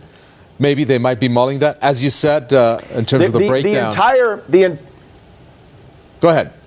The entire rebellion in Syria is artificial. It's fomented from the outside. These are death squads that NATO has brought in. They've shipped them in from Libya by means of an airlift. They've gathered them from half the world. If Turkey would simply say, we're going to close our border, we're not going to allow these killers to use bases inside Turkey, this would come to a rather quick end. And of course, Lebanon, Syria, and the Kurdish entity would also have to go along. But mainly it's Turkey right now concerning Aleppo. Okay, Mr. Morikawa, we'll get to you for a response that I see you have, but let me just bring in Sal Landau here, and I'd like to expand, Sal Landau, on what Sir Griffin Tarpley said, disturbing signs by Turkey of independent action. It certainly looks like that. I mean, Ibrahim Kalin, the foreign policy advisor to Prime Minister Erdogan, he said Turkey retaliated without declaring war, but doesn't the resolution reached in the parliament lay the groundwork for war when Turkey deems it necessary? Parliament, a quick reminder here, authorized the government to send Turkish forces to foreign countries with the administration determining the where, the scope, the numbers, and the time of such deployment. I think it is a dangerous situation, and I don't think it should be underplayed. I mean, I have the feeling that the Archduke might be visiting Sarajevo any day now. I mean, laying the conditions for a much larger conflict as the one that started World War I. I mean, the fact is that Syria, which has bent over backwards to please the United States over the last 10 years, they tortured people that were sent there for rendition. They tipped the United States off about possible attacks against U.S. bases and property there in the region. And I remember when I was in Syria and a government official said, why is it that Washington doesn't respond to our deeds? And I said, no good deed goes unpunished. Syria is, after all, essentially allied with Iran. And that is what is really in disfavor. And I think it's true that the West, along with Saudi Arabia, is arming and training the foreign troops that are going into Syria and fomenting much of the violence that is occurring there on an unprecedented scale. It is very dangerous, and I think you have Russia on one side and China also, which is opposing Western action, and then you have the NATO powers using essentially Turkey. When Turkey's, I don't understand President Erdogan's ambition in this particular case. The Syrians have told him very clearly they don't want to go to war with Turkey. It's been a peaceful situation. I also don't understand why Israel is supporting this move against President Assad, because Assad has maintained stability on the Golan Heights. And if a new regime replaces this in Turkey, it may very well be led by very fundamentalist jihadists who will not respect that Golan Heights border. So it's a very dangerous situation, and I think the West should back off. And President Obama should be advised to do so immediately. The US Defense Secretary has confirmed that Washington sent troops to the Jordan-Syria border in what's seen as America's growing involvement in the conflict now. Liam Panetta says the task team is there to enhance Jordan's capabilities in case violence spills over from Syria. Artis Ganic in Chicago's got the latest from Washington. According to Defense Secretary Leon Panetta, they sent the troops to Jordan-Syrian border in case violence escalates in Syria and spills over the border. Leon Panetta did not go into details as to how many troops and so on, but another U.S. defense official, speaking on condition of anonymity, said the forces are made up of 100 military personnel and other personnel who stayed on in Jordan after attending an annual exercise in May, and several dozen more have flown in since. They are operating from the joint U.S.-Jordanian military center north of Amman that Americans have used for years. The news about U.S. military personnel so close to Syria, that is boots on the ground, of course suggests an escalation in the U.S. military involvement in the conflict, even as Washington pushes back on any suggestion of a direct intervention in Syria. But Jordan is not the only place where the U.S. has military presence. If we look at Syria and the U.S. military presence in the region, we see that Syria is pretty much surrounded militarily. Also, tension is growing on the border between Syria and Turkey after several days of shelling. This Wednesday, Turkey's military chief vowed to respond with more force. That is a day after NATO said it stood ready to defend Turkey. But this latest development with U.S. troops in Jordan comes with a U.S. presidential election less than a month away, at a time when Mitt Romney, Barack Obama's challenger, is criticizing the president for not being aggressive enough, for quote-unquote sitting on the sidelines, for missing the opportunity to topple Assad and, quote, deliver that defeat to Iran. Yes, he actually said that. So it's not clear whether this latest announcement about Jordan is the administration's way of showing teeth in this election campaign, or whether an intervention in Syria is really coming soon. One of the reasons why the rebels refuse to settle for a negotiated solution through dialogue is the signal that they get, that sense that support is on the way, that there will be an intervention. But everybody understands without a negotiated solution, the bloodshed will continue. So the signals that the rebels are getting, including the news about U.S. troops standing by across the border, could be making it that much harder to come to that negotiated solution. Ghana Chichikan, well, independent journalist Niall Bowie thinks border protection is just a pretext to press harder for a change of the Syrian regime. Throughout the duration of the conflict in Syria, we've heard a lot of talk about the creation of humanitarian corridors or buffer zones along the Turkish border, and now we're hearing reports of the same being established on the Jordanian border. So ostensibly that is what the American personnel in Jordan are there to do. But one needs to acknowledge the fact that this is not the policy of the Turkish government, nor is it the policy of the Jordanian government. The U.S. think tank, the Brookings Institute, in March 2012 published a report titled Assessing Regime Change Options in Syria, where they specifically cite the creation of a buffer zone or humanitarian corridor as a means to base certain rebel groups in the region to project force towards the Syrian government in an attempt to topple it. So that appears to be what is playing out at the moment. The idea of giving heavy artillery to these so-called buffer zones is the most cynical thing imaginable. It's going to create civil war. It's going to create bloodshed, anything but peace, as your commentator pointed out just previous to our discussion here. So this is one of the most dangerous moves of the whole Syrian engagement by NATO in the last 18 months. But surely by France giving the Syrian rebels heavy artillery and possibly anti-aircraft guns, hopefully, according to them, that will help to sow the seeds of a peaceful democracy. Well, I think if you look at what the Muslim Brotherhood has been reported doing since they took the presidency in Egypt, you'll see that the Syrian opposition is dominated by the Muslim Brotherhood, the same organization, and their long-term agenda is introducing an Al-Qaeda or Taliban-like fanatical Islamic Sharia law into Syria and ending the tolerance of different religions, which has been the trademark of Syrian life for decades under the al-Assad family, but in general. And there are reports from journalists inside Syria over the last months of the so-called opposition. In many cases, they're Al-Qaeda or Mujahideen that have been brought in from Saudi Arabia and elsewhere, and provided guns and weapons, that they have beheaded civilians and blamed the atrocities on the Assad government. So this is really, I don't know what you could call the equivalent of the Fabius recognition of a government in exile, or building a government in exile. Perhaps if the Russian government were to recognize the Ku Klux Klan as a government in exile in America and provided heavy artillery so that they could go against Washington.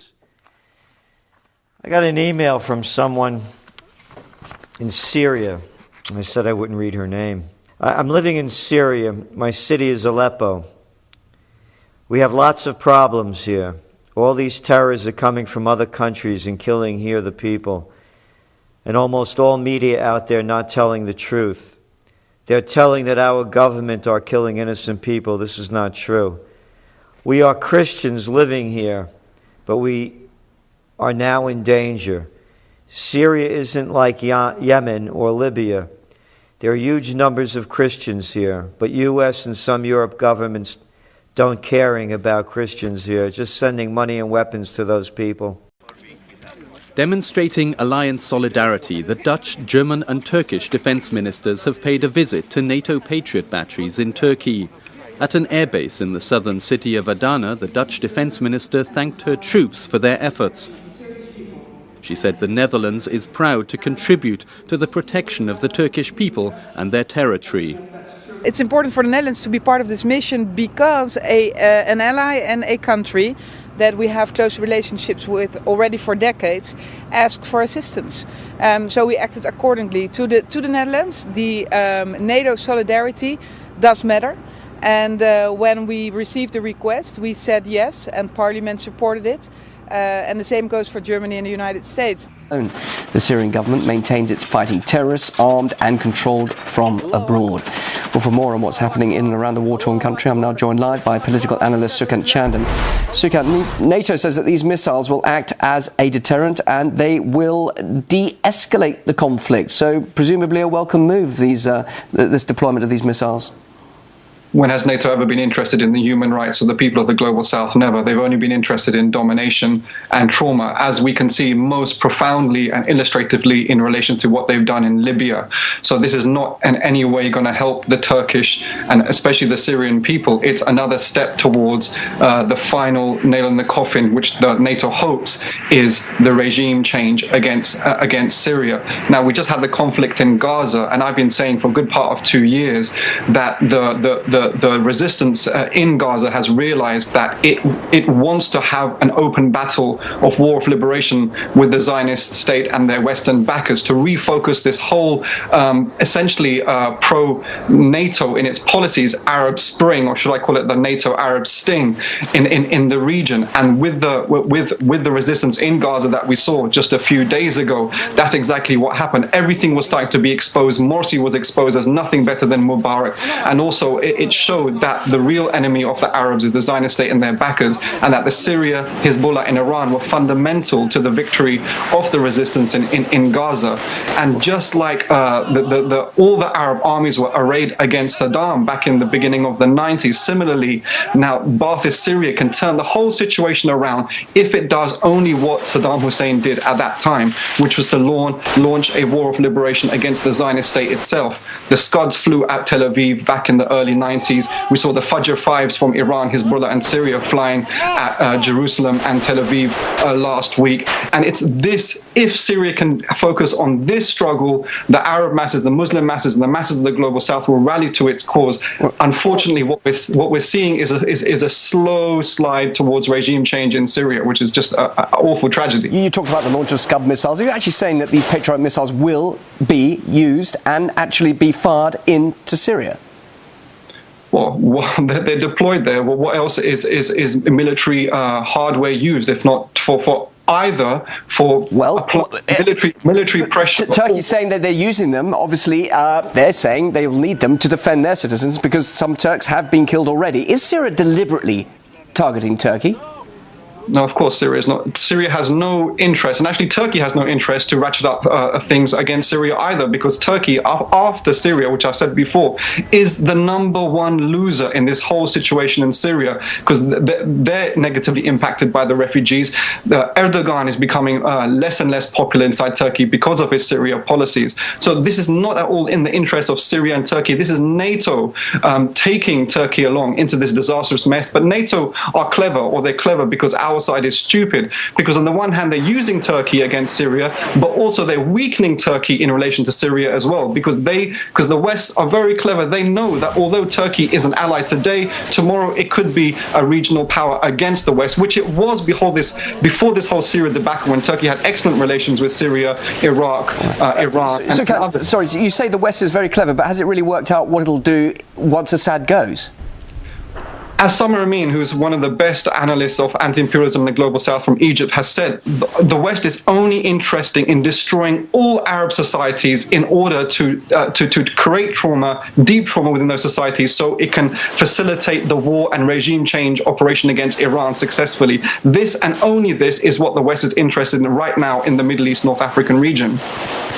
Just a quick word about the threat of chemical weapons. That's been cited as another reason to deploy these Patriot missiles. Is that really a serious threat? Isn't the worry that, well, if there is a power vacuum, what happens to these alleged chemical weapons? That's the worry, isn't it?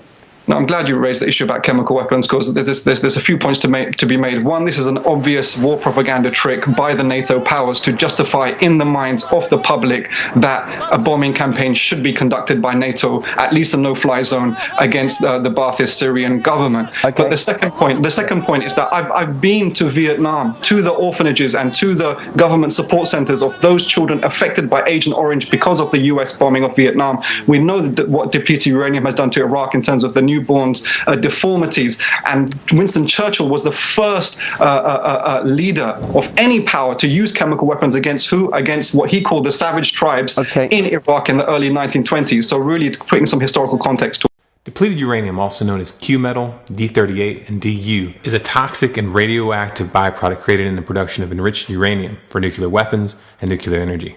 It has a radioactive half-life of 4.4 billion years. The U.S. and NATO militaries began using bullets made of depleted uranium in 1991 in the Persian Gulf War, and they have continued using it in every major armed conflict since that time. Du is used because it is extremely dense, 1.6 times as dense as lead, which makes it ideal for piercing heavy armor. Just to give you an idea of how much this is being used, the U.S. fired 640,000 pounds of Du ammunition in the first Gulf War alone. In the initial 2003 invasion, they used an estimated 4 million pounds. When a depleted uranium shell hits its target, it explodes on impact, burning at extremely high temperatures, vaporizing into an ultrafine aerosol with a large percentage of the particles as small as 1/10 of a micron in size. To put that in perspective, these are literally as small as viruses. This depleted uranium dust spreads out into the atmosphere, where it finds its way into water and food supplies, and is inhaled by both soldiers and civilians living and moving throughout the area. Studies have shown that upon inhalation, these particles are small enough to pass through the nose, through the olfactory nerves, and into the brain, where it accumulates. Depleted uranium also accumulates in the bones and teeth due to the fact that the body replaces calcium with it. Governments that use Du always like to portray it as safe by referring to how solid chunks don't emit enough radiation to be harmful from a distance. But this defense fails to account for the fact that these microscopic radioactive particles, once absorbed into tissues, are in direct contact with cells throughout the body. And once it's in the body, there is no way to remove it, nor can these microscopic particles be removed from the environment at large. And remember, depleted uranium remains radioactive for over 4.4 billion years. One of the hidden tragedies of the Iraq wars has been the marked increase in birth defects, nervous system anomalies, and cancer rates. In some areas, birth defect rates have been shown to have increased by 15 times what they were before the war. It's also worth noting that after the Gulf War, thousands of soldiers became chronically ill and have never recovered. This condition is officially called Gulf War syndrome. The U.S. government denies that this illness has any connection with DU, even though soldiers far from the front lines have been found to have large quantities of these radioactive particles in their system.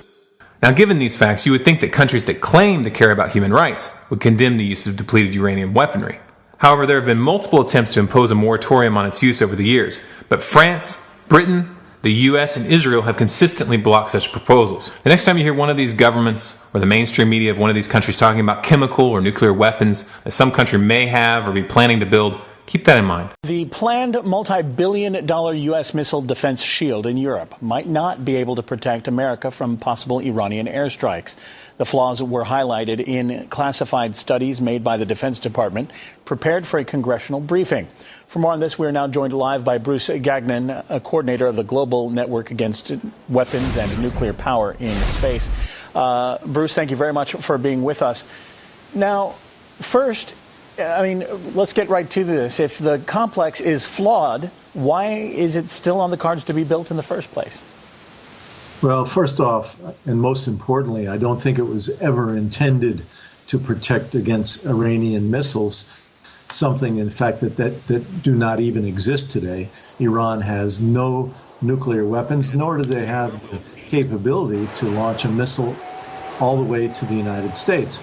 So I think the so-called missile defense system, which in fact is a key part of U.S. first strike strategy, it's the shield to be used after the sword has lunged into the heart of Russian and Chinese nuclear forces. And clearly this missile defense system has always been about surrounding Russia and China.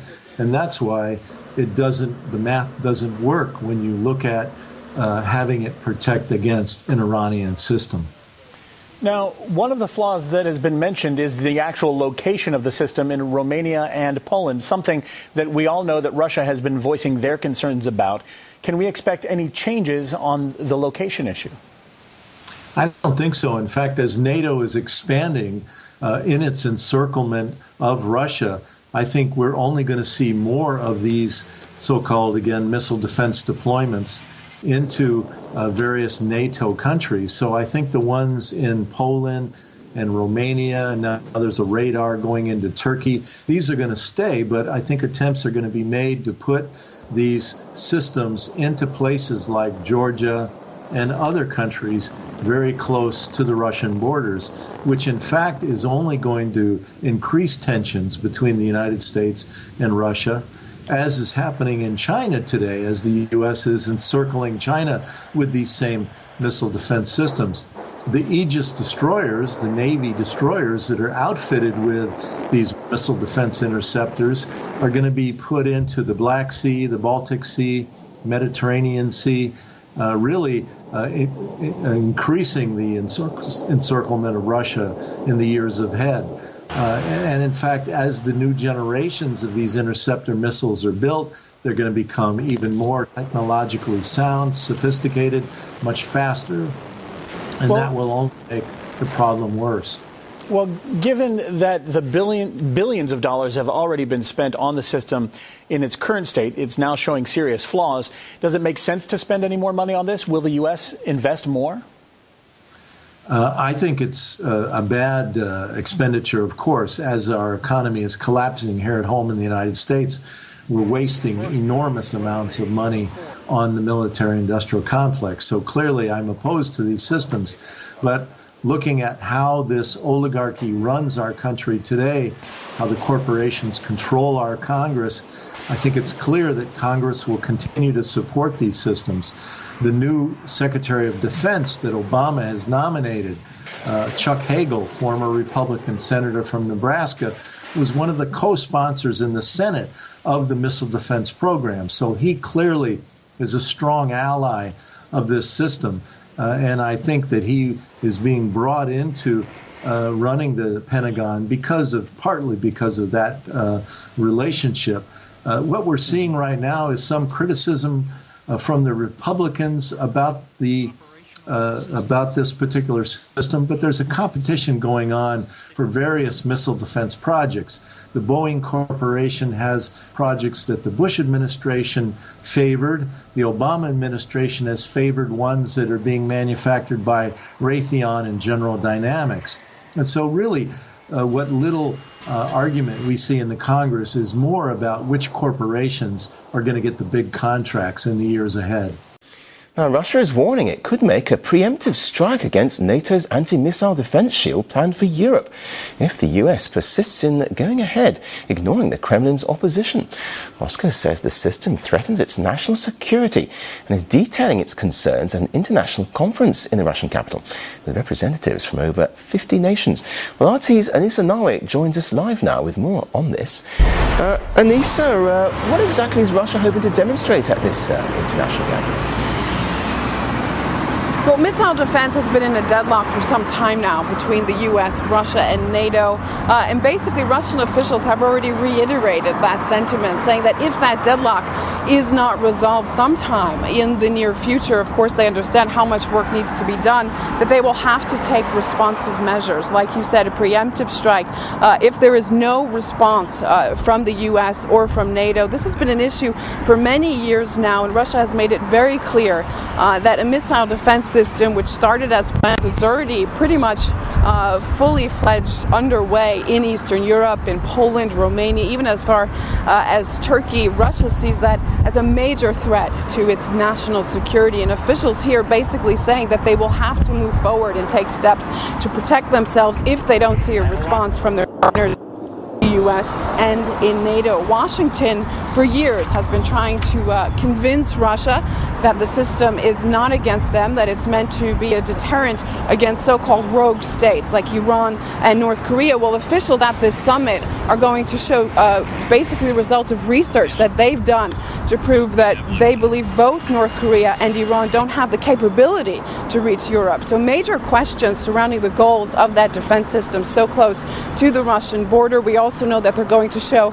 a computer model of how that missile defense system affects Russian systems just outside its border, of course, especially in Poland. So real concern here from the Russian side and harsh rhetoric in response to that lack of response from the U.S. and from NATO. We're hearing a lot of similar statements about how dialogue has to happen, but really what officials needs to see, and we're hearing this certainly from the Russian side, is some kind of compromise. The way Russia sees it, the way out of this, is only if there's some kind of joint system between NATO and the Russian Federation, and that is something that hasn't gotten quite positive response from the U.S.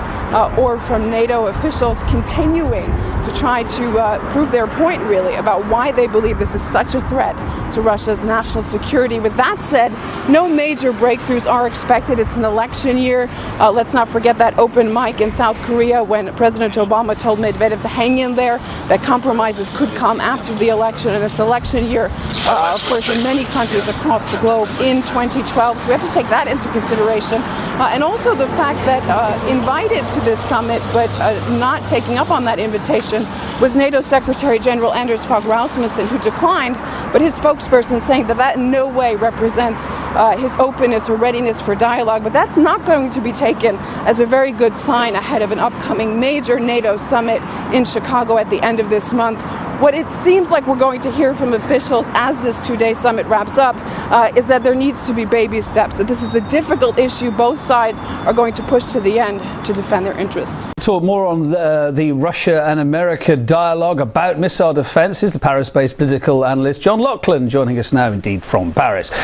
John, hi there. NATO says the missile shield poses no threat to Russia because Moscow's intercontinental ballistic missiles are, quote, too fast and too sophisticated for this planned system to intercept. It's not convincing Moscow, though, is it? Does it convince you?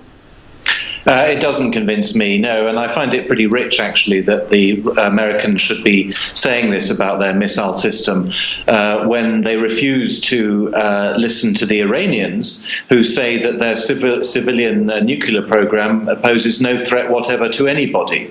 Threats are a matter of perception, but also of reality.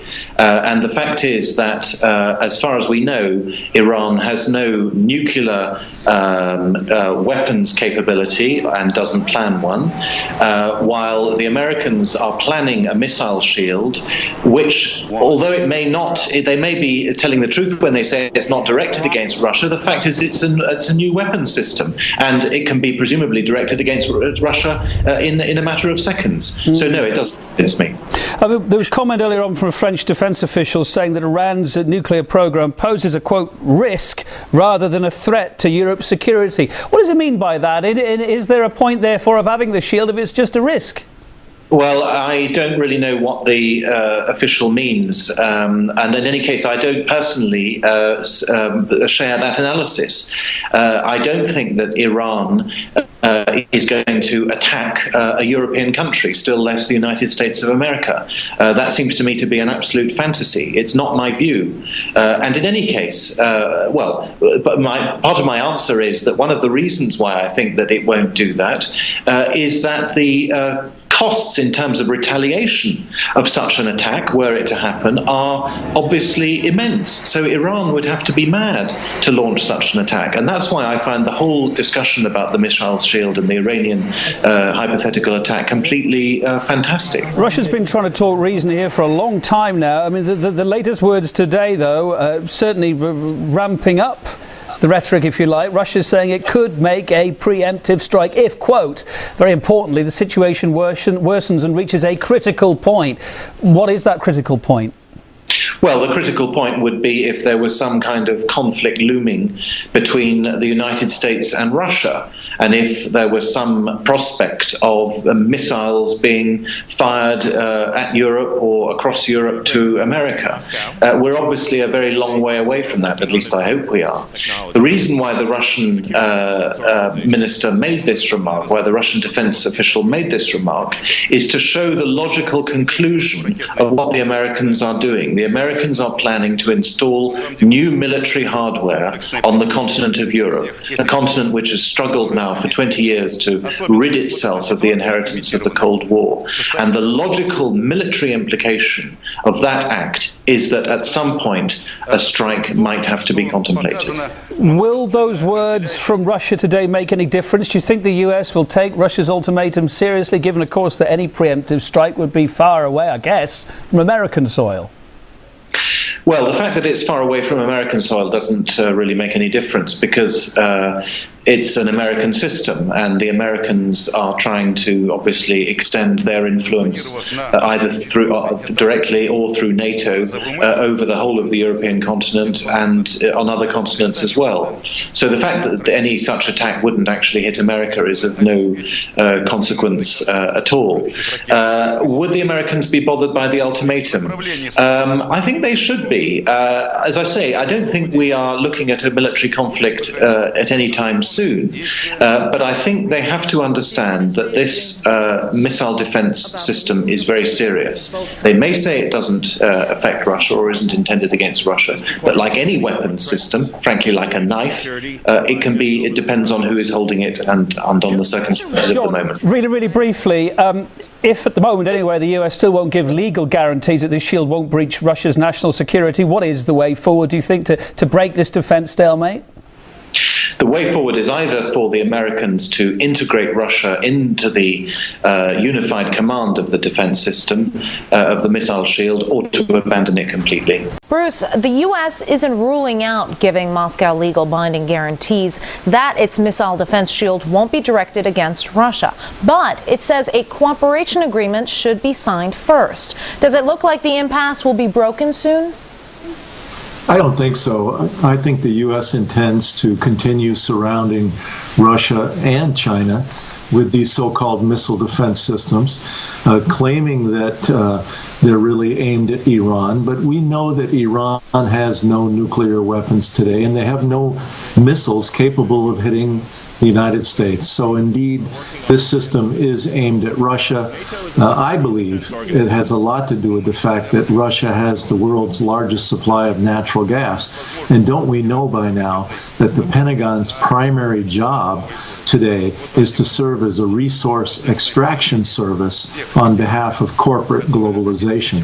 Why do you think Washington is so slow in giving Russia these guarantees?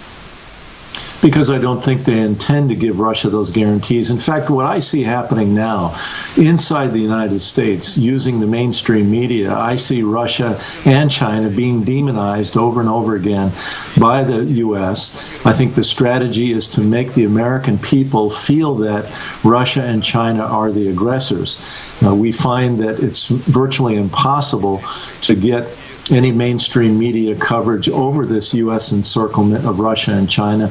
I just finished a 30-day speaking tour from San Diego and California all the way to Seattle and Washington, 24 cities, where I spoke about this very U.S. encirclement with missile defense systems of Russia and China, and the mainstream media would not touch this issue and the speaking tour that I did. So the American people really know very little about it, but instead we hear a lot about how Russia and China are expanding their military, which of course is happening largely because the U.S. is militarily encircling both those countries today.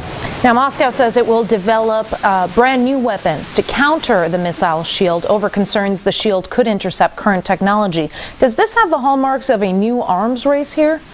Sadly, I think it does. I'm against any country developing more weapons these days. We don't need a new arms race. We have a big problem on this planet called climate change that we need all the countries of the world to help deal with. But in fact, when you're being surrounded, as Russia and China is today, one begins to understand why they feel the need to increase their military, especially when the United States Space Command is wargaming a first strike attack on China every year now for the past several years, set in the year 2016. So, in fact, when they're wargaming a first strike attack at the same time that Russia and China are being surrounded, you can understand why those two countries feel like they have to respond. A lot of military hardware in the area already in place. How possible is it that an attack on Iran is really being considered? Well, I think we have to be very cautious how we analyze that news. There was a front-page article in the London Daily Mail yesterday saying that the US and the UK were drawing up joint plans to attack Iran. Now, this has been going on for almost more than 4 years now. These permanent threats against Iran on the part of Israel, who are calling for a preemptive strike. That's what Mr. Netanyahu said only 2 days ago.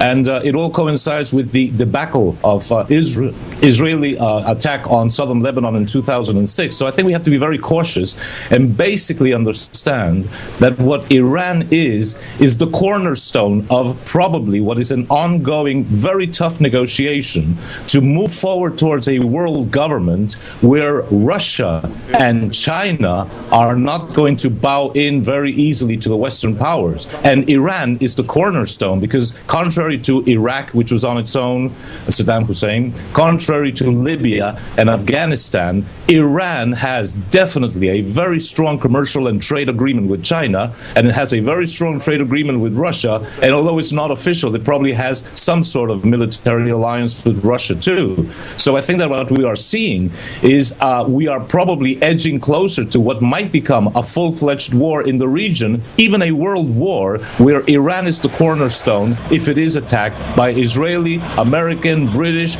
or a combination of all three forces in the near future. It is very interesting how you bring Russia and China into this, basically describing the massive trade agreements between Iran and China and Russia. Certainly, if the West did try and attack Iran, it would certainly flare tempers in two of the biggest world powers, that of Russia and China. Now, moments ago, you mentioned the issue of Israel. If Israel did unilaterally attack Iran, as we know just a few days ago, it test-fired this new intercontinental missile, do you think America would have to support its closest ally? Would it have to be involved? America supports Israel unconditionally in the diplomatic, strategic, military, financial spheres. There is a whole line of thought in America from academic Stephen Walt of Harvard University and John Mearsheimer of Chicago University that says that Zionist influence through AIPAC, the American Israeli Public Affairs Commission, is so strong that it has succeeded in making American foreign policy prioritize the national interest of Israel over the national interest of the United States. States. Now, the United States is not so much bent on war, public opinion, against Iran, but Israel is. So one can envision that Israel is a wild card. It might unilaterally attack Iran. It will then bear a counterattack, which will be ferocious, from Iran against Israel. And then the Western media will plan the whole thing out so that it will drag public opinion from America and Europe to support Israel. And what can happen after that is anybody's guess, because we don't know what Russia will do. We don't know what China will do. We don't even know what Pakistan and India will do. Now, and they are nuclear powers. So you bring in the more regional and even a global perspective here. But we saw the American-backed NATO effort in Libya. Just over the past week or so, we've been seeing the reports from a UN nuclear watchdog about Syria and an alleged nuclear plant there that actually for the past 2 decades has been a cotton mill. Now the UN nuclear watchdog talking about a possible strike on Iran. Just what is the geopolitical global agenda here coming from the West? Well, I think that basically we have a global power elite that is embedded in the United States, embedded in the United Kingdom, and in many countries of Europe, but is not part of the United States, Britain, and the European Union. They are bent on world government, and they use the U.S. military prowess to try to achieve that, and NATO's prowess to try to achieve that. Now, what we have seen in Libya is very different from what can happen with Iran, because Gaddafi committed the same mistake that Saddam Hussein is, and that's being alone in the crossfire. But Iran is not Iraq, Iran is not Libya, and things will be very different. And I even believe that perhaps in their desperation, they are looking towards a World War III scenario, because as happened with World War II, it is an opportunity to kick the chessboard and reshuffle all the cards. And I suppose that this global power elite bent on world government will try to reshuffle all the cards in their favor. No such place. The British forces, American forces, NATO forces, they're around us everywhere. They're surrounding Iran. And those same forces say Iran is interfering in the internal affairs of the region. What could we say to that? Dr. Tang Dan-kun, you're the Director and Research Fellow of the Center for Arms Control, China Institute of International Studies, and it's great to have you with us today. Yeah, me too. So Russia and China have found themselves recently in the same camp trying to prevent a possible military intervention into Syria. Do you think it's a short-lived partnership, or maybe a greater strategic vision that could actually consequently affect the distribution of power worldwide? Since we share the same responsibility, we're facing the same challenges. For example, we learned lessons from the Libya case. Last year, the military intervention by the Western countries did give us lessons. How can we safeguard the peace and stability in regional affairs? So this time, I'm sure the two countries can exchange their ideas toward the regional dispute to prevent any conflict or war.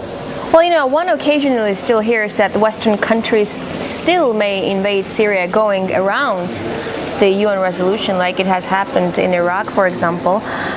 What instruments do China and Russia, except their common standpoint on Syria, what other instruments do they have to actually prevent this from happening? Yeah, China has been very active in the negotiations, in finding peaceful solution, not only Syria dispute, but also in Iran nuclear issue. China this time actually is a mediator or coordinator. I think China is acceptable to all the parties concerned, to Iran, to Russia, to the United States. To my knowledge, there were several rounds of dialogue, among the parties concerned related to the Iranian nuclear issue. And China changed a little bit its attitude to be more active at this time because China's position, China's policy toward the regional affairs are more acceptable to all the parties concerned. Another issue that China and Russia are commonly worried about is, of course, the American anti-missile defense system. we're hearing about the United States plans to actually build an early warning radar in South Japan, and at the same time Russia is increasingly worried about United States plans to enhance its missile defense capabilities in Europe. Do you think that China and Russia could maybe come up with a joint reaction to this plan, or each country should deal with that on their own? Yeah, actually, this is a question I asked to your Vice Foreign Minister, whether China and Russia can join together to establish a counting missile defense system.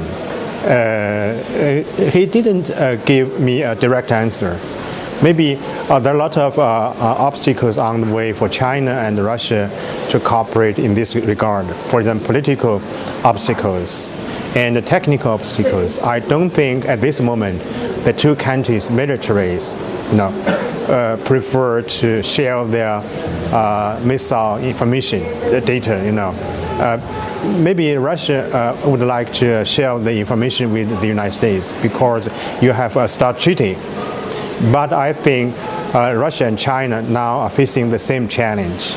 The missile defense project, started 10 years ago, 20 years ago. Actually, in the eyes of your country, of Russian, of Chinese, is really a bad program, which will deteriorate or destroy the strategic stability among big powers. How far do you think the United States is willing to go in confronting both Russia and China in this issue?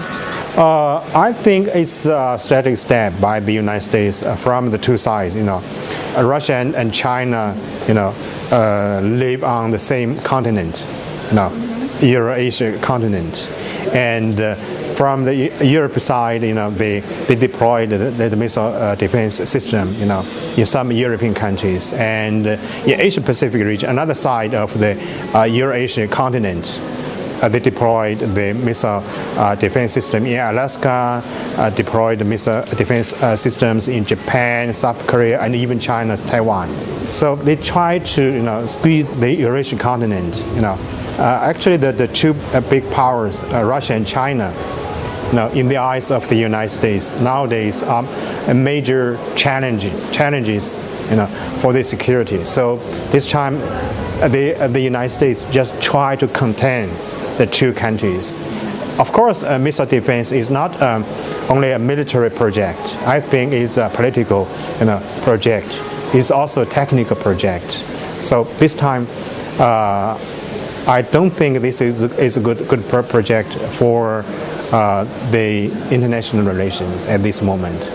The economic crisis in Eurozone is another huge topic that has actually really got to everyone around, and it has also undermined Chinese demand in Chinese export. But on the other hand, it's an opportunity for the Chinese to invest. So maybe could this, for you, this crisis be more an opportunity than a problem? I think a Chinese attitude toward the European crisis, financial crisis, has been very cautious. There are a lot of seminars and workshops and a lot of ideas whether China should give financial support, economic support to the financial crisis zone, especially the European countries. But I think so far the Chinese government has been very cautious toward these ideas. I can give you another example. Trade with our neighboring countries, with Japan.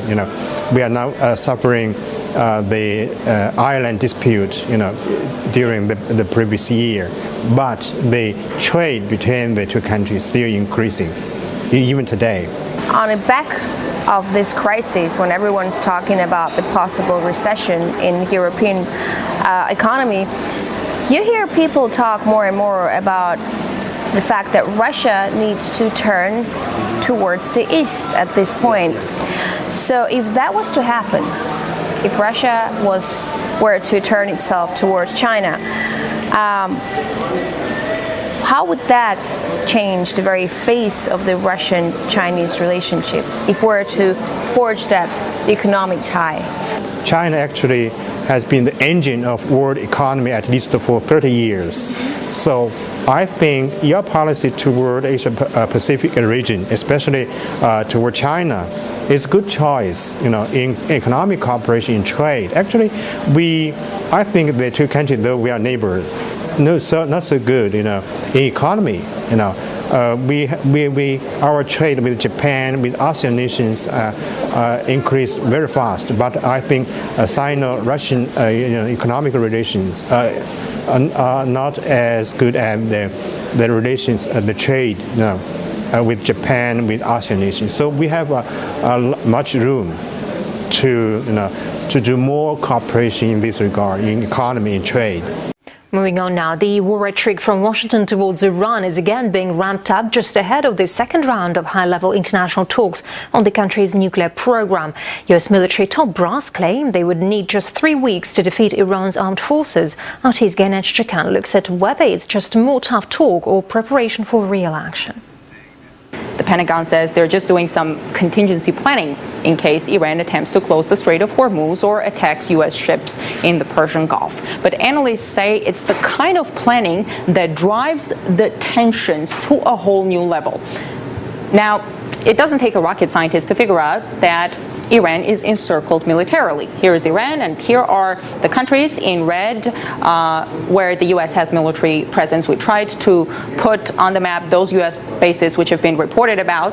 They are in flashing blue here. Here you have the friendly Arab countries. Right next to Qatar, it's Bahrain, which hosts the U.S. Fifth Fleet. That's 40 ships, 16,000 personnel, 2 huge aircraft carriers. Kuwait, which right after the drawdown in Iraq, the U.S. There has increased the size of standby combat force. America's Air Force, Army, Navy, and Marines are boldly positioned in Oman and the United Arab Emirates. That's to the south of Iran, in Turkey and Israel to the west, and Afghanistan and Pakistan in the east. Most recently, the U.S. Air Force has dispatched a number of F-22 Raptor strike fighters to a base in the United Arab Emirates. And here it is, the brand new penetrating strike fighter. The move has caused backlash from Tehran. In addition to the hardware, the U.S. Central Command says there are about 125,000 U.S. troops in close proximity to Iran, not to mention new drone bases at undisclosed locations also in the region. U.S. officials say an enhanced presence in the Gulf is meant to serve as a, quote, quick reaction contingency force, not simply as a prelude to war. But the buildup seems to exacerbate the hostile talk, which may at one point turn into an all-out confrontation. The Iranian military is, of course, no match to the American military might. After all, we're talking about the country that spends on its military more than the next 10 top defense spending countries combined. So crushing Iran is in America's power, but most analysts agree. What's also in its power is producing the kind of instability in the region that would be far worse than what came out of Iraq and Afghanistan. The European Union has imposed tough new sanctions on Iran in a fresh effort to exert pressure over its nuclear program. But Britain, France and Germany have also stressed that they're willing to negotiate if Tehran immediately suspends its atomic activities and respects its international obligations.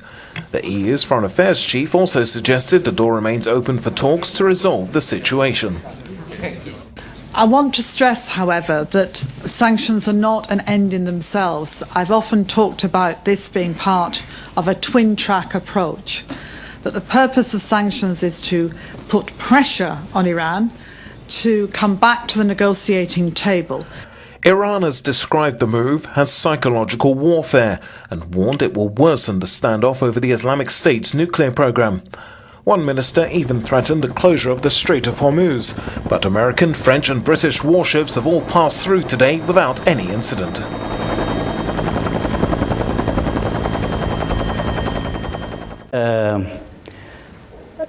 Iran has been ready for cooperation with the IAEA to remove the ambiguities. During our time, you remember, in 2003 to 2005, we implemented additional protocol. We implemented subsidiary arrangement code 3.1. We even suspended the enrichment. We gave access to the IAEA beyond additional protocol. We opened the military sites to the IAEA. But the EU3 was not able to recognize the legitimate rights of Iran because the US position was zero enrichment. That's why negotiations during our time failed, despite the fact we were ready for full transparency, and we proved practically.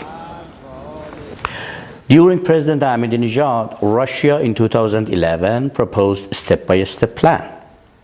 The Russian step-by-step plan consisted of all major requirements of the IAEA, Atomic Energy Agency, and United Nations Security Council resolutions, and even beyond.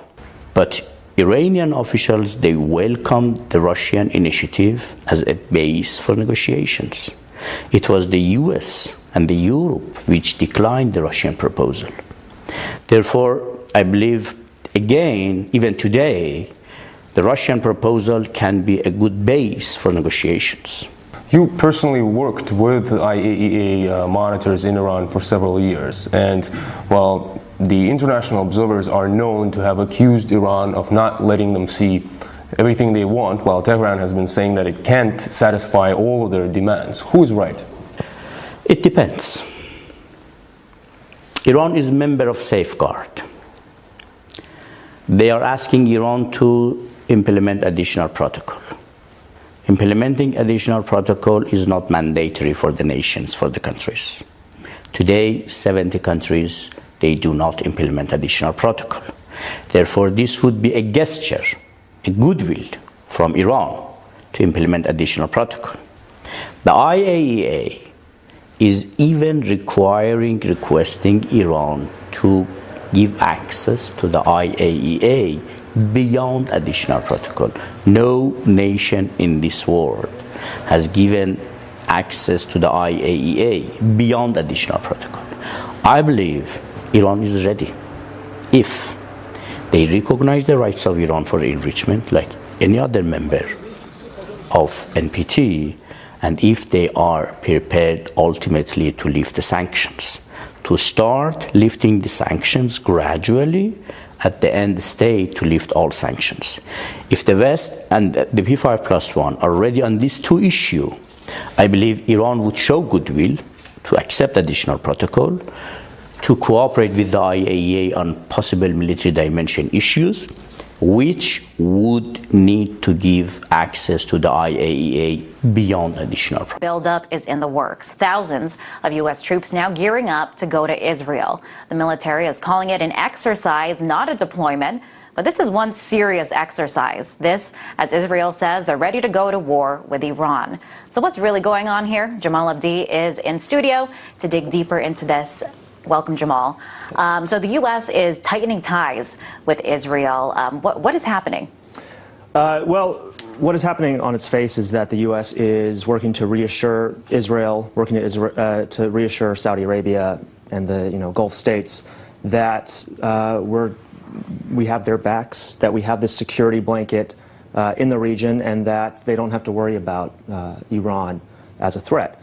But as we can see, we're getting closer and closer to war with Iran. Anybody who argues that this, kind of extraordinary confluence of events, the planned exercises by the U.S. and Israel, the exercises that Iran was doing in the Persian Gulf, anybody that argues that those aren't sort of part of a lead up to eventual military confrontation, I think is probably running out of arguments at this point. And the reason that this is happening is that this is the logical conclusion of our current strategy against Iran. We have sanctions in place with no diplomacy. The only way that that ends is through confrontation. They are calling this particular buildup an exercise and not a deployment. But is there more to it? Well, this is something that has been planned for quite a while now. It's not the first time that this sort of exercise has been done with Israel. But what is being planned is actually, back in September, the U.S. actually provided Israel with an advanced radar, and for the first time actually permanently deployed U.S. troops to Israel. That was a small contingent, though, of a couple hundred troops. What we see now, though, is this much larger exercise, not unprecedented, but definitely something that is going to have an impact right now as we see this sort of tit for tat in confrontation between the U.S. and Iran. So we are seeing a lot in that region, as you just mentioned, this permanent presence, and now this massive military exercise. Yeah, and this is to set up, this is for a contingency plan, but I would argue that this is a contingency plan that we're going to see enacted if we don't find a way to change course. The idea is that were there to be a massive war in the Middle East, presumably with Iran, that we would be ready to have set up command within Israel and actually have Israel set up a command center in Europe at the U.S. European Command. And Israel at this point seems both ready and willing to go to war with Iran. So if they do, I mean, will the U.S. automatically join them? Well, that's the funny thing. Some have said that the Obama administration believes that it could distance itself from an Israeli strike on Iran. And there have been these sort of public leaks in which U.S. officials have said Israel wouldn't notify us until jets were scrambled and in the air before they struck Iran. But that being said, given that we're doing this massive military exercise, given that the U.S. has actually, under Obama in 2009, actually provided Israel with these bunker busters that presumably would be used against Iranian nuclear facilities, I think it's going to be very difficult to not be implicated, for the U.S. not to be implicated in an Israeli strike on Iran. And so I don't see a scenario in which this happens and we are not forced into some sort of all-out war. So you're saying the likelihood is if Israel goes, the U.S. will go? Absolutely. And that's I mean, Iranian officials have said this. They're going to consider any strike by Israel a strike by the United States. Now, this huge buildup is happening as President Obama just today announced that there's supposed to be this big reduction in military spending. And in order to do that, he's bringing the troops home from Iraq, from Afghanistan. But now we're seeing this possible military conflict with Iran. So is it possible that this isn't really much of a drawdown or a shrinking of military, but just a redirecting of resources? Well, you'll recall that under Bush, we didn't consider the Iraq or Afghanistan wars as military spending. They were a separate budget item. And I would argue that you can't actually reduce military spending unless we actually have a strategic realignment that puts more of a focus on diplomacy. We can't continue the policies of the Bush administration and of previous administrations when it comes to Iran, policies that can only end in military confrontation. If we don't change those, we're going to end up spending the money that previous administrations would have spent on a war. We're locked into this trajectory. And one method that the U.S. is using are these sanctions, but some argue that these sanctions are in themselves an act of war. Well, Iran has said that they would consider sanctions on their oil exports and sanctions on their central bank an act of war.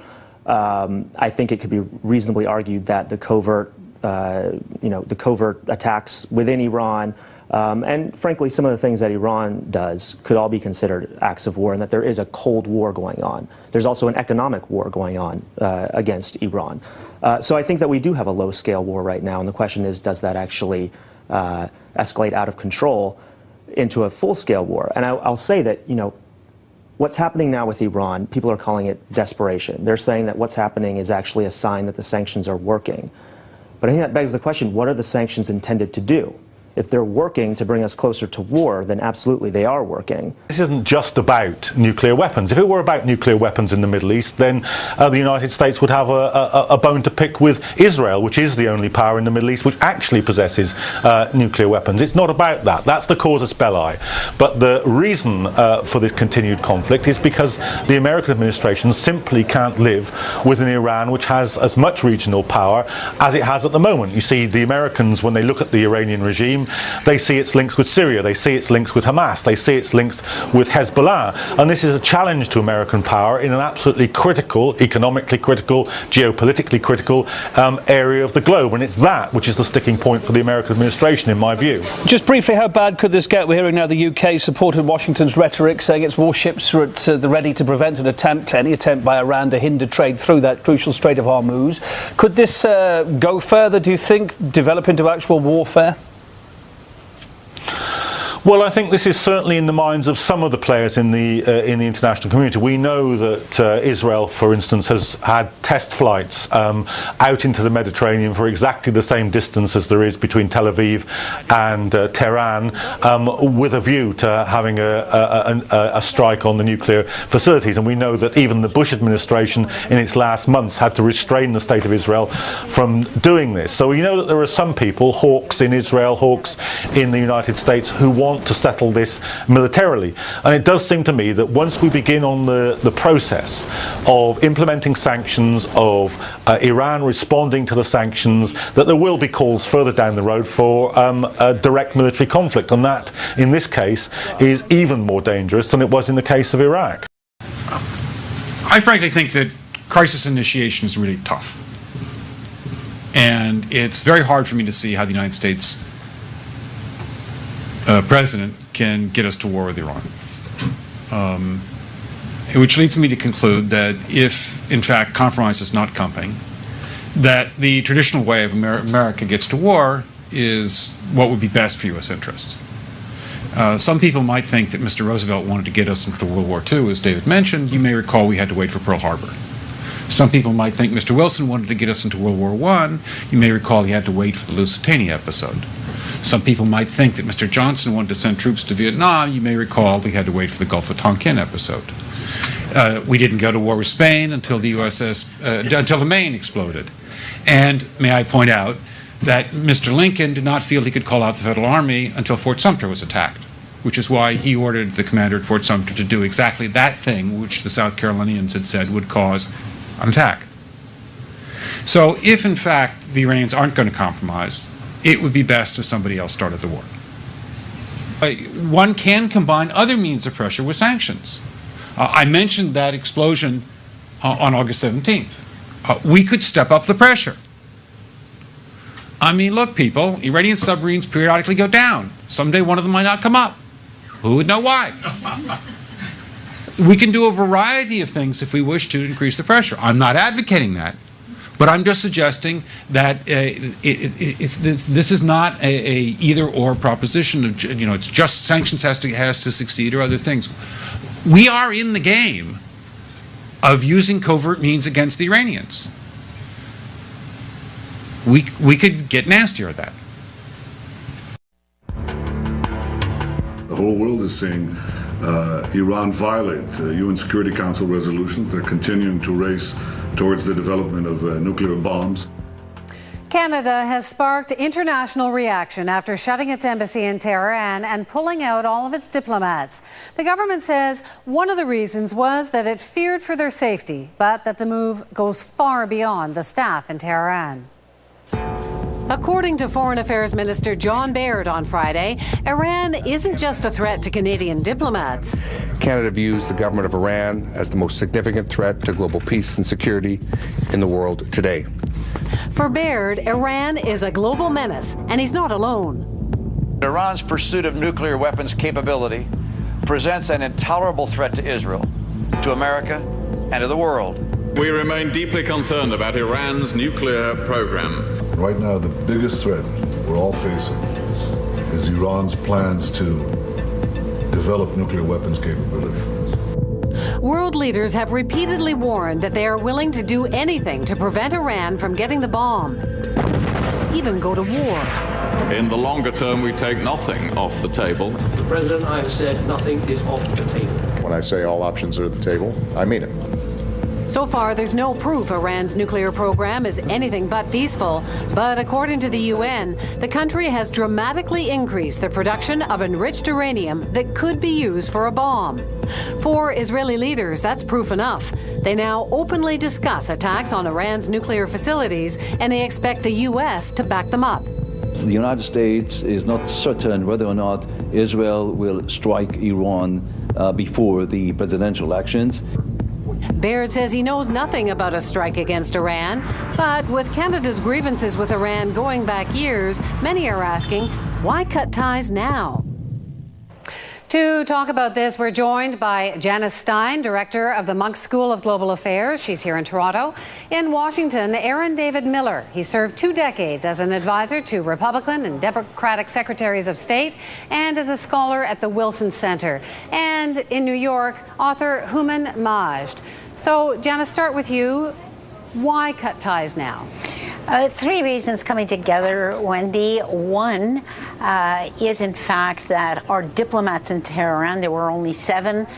We had a charge d'affaires there, and they were totally shut out. They had no access to the Iranian government at all over the last several months. There are Iranian Canadians who are in jail. Our staff on the ground were absolutely unable to do anything for them, and the operation was costing $7 million. The department's in the midst of budget cutting.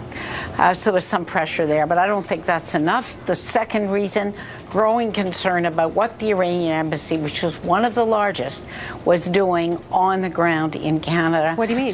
Specifically, allegations growing in intensity that they were monitoring, that's a careful word, the activities of Iranian Canadians. But that happens all the time, does it not? I mean, it did. It happened in the Libyan embassy, and even when we were sending planes over. It did, but both of those were actually shut down, both the Libyan and the Syrian embassy, for that reason. And those complaints have become louder over the last several months. And the third reason, probably the icing on the cake, was the meeting of the non-aligned group in Tehran, in which large numbers showed up. And this probably was an attempt by the Harper government, which was displeased by Ban Ki-moon's attendance, to send a strong counter message. What's your take on this, Houman? Why now? Well, I'm not sure. I mean, maybe it's to do with the Ben Affleck movie coming out soon. Or, I mean, you know, that's.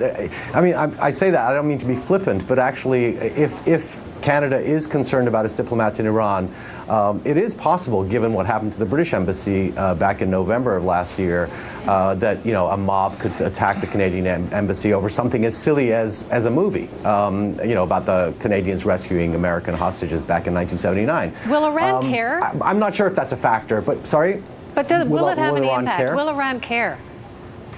No, it'll care from the PR standpoint a little bit, but no, not really. There's hardly any trade between Canada and Iran. Iran doesn't consider Canada a force in international affairs. I think if this is followed by, and it's possible that the Canadians did this knowing that it was going to be followed by some other Western alliance countries doing the same thing, then yes, Iran will care then, I think. Well, that's the thing, I suppose. On its own, no. Aaron, we heard from Benjamin Netanyahu today saying that he wants a coalition. He's been talking to the U.S. about drawing this red line, suggesting that Canada's part of this, although that's not what John Baird said. What about that idea, that it's time to say there is this line, and if you cross it, then we'll perhaps attack you? Well, I think if the international community was serious about actually creating a red line that had identifiable components that could actually be measured, there were metrics to determine whether or not Iran had crossed it, and then if in fact the Iranians did cross it on the nuclear issue, the international community acting together would actually respond. Is that going to happen? They've responded with sanctions. They've tried negotiations. The reality is, look, I don't want to trivialize the Israeli concerns. I live in Chevy Chase, Maryland. I'm not sitting in downtown Tel Aviv or Jerusalem and listening to Iranian rhetoric on Israel as a cancer and Holocaust denial and an insult to humanity. But the reality is there's only one country in the world right now, in September 2012, that considers Iran an existential threat to Israel, and that requires a war of necessity, and that is Israel. The rest of the international community is looking for every conceivable way, seems to be including the United States, I might add, to avoid a military confrontation. Certainly before the elections, our president in that regard is the not now president. He clearly does not want anything to happen before November. And I would argue he's not, his heart isn't in this one even between now and the end of the year. I think this is a 2013 problem. And I suggest to you that Netanyahu, constrained by the problems that any Israeli military operation would pose. That is to say, would it work given the risks? Number two, he can't get a consensus within his own country to act. Okay, well, let me go to Janice here. And number three, he's got the Americans telling him to be very careful. So I think he's looking for a way as well. The red line concept may be that way. So, Janice, do you see anyone signing up for the red line coalition? And would that even work? You know, Wendy, the problem is that this term red line is a often used expression in Israeli political culture. It doesn't mean that much. Obama drew a red line. He said his red line was Iran could not have a nuclear weapon.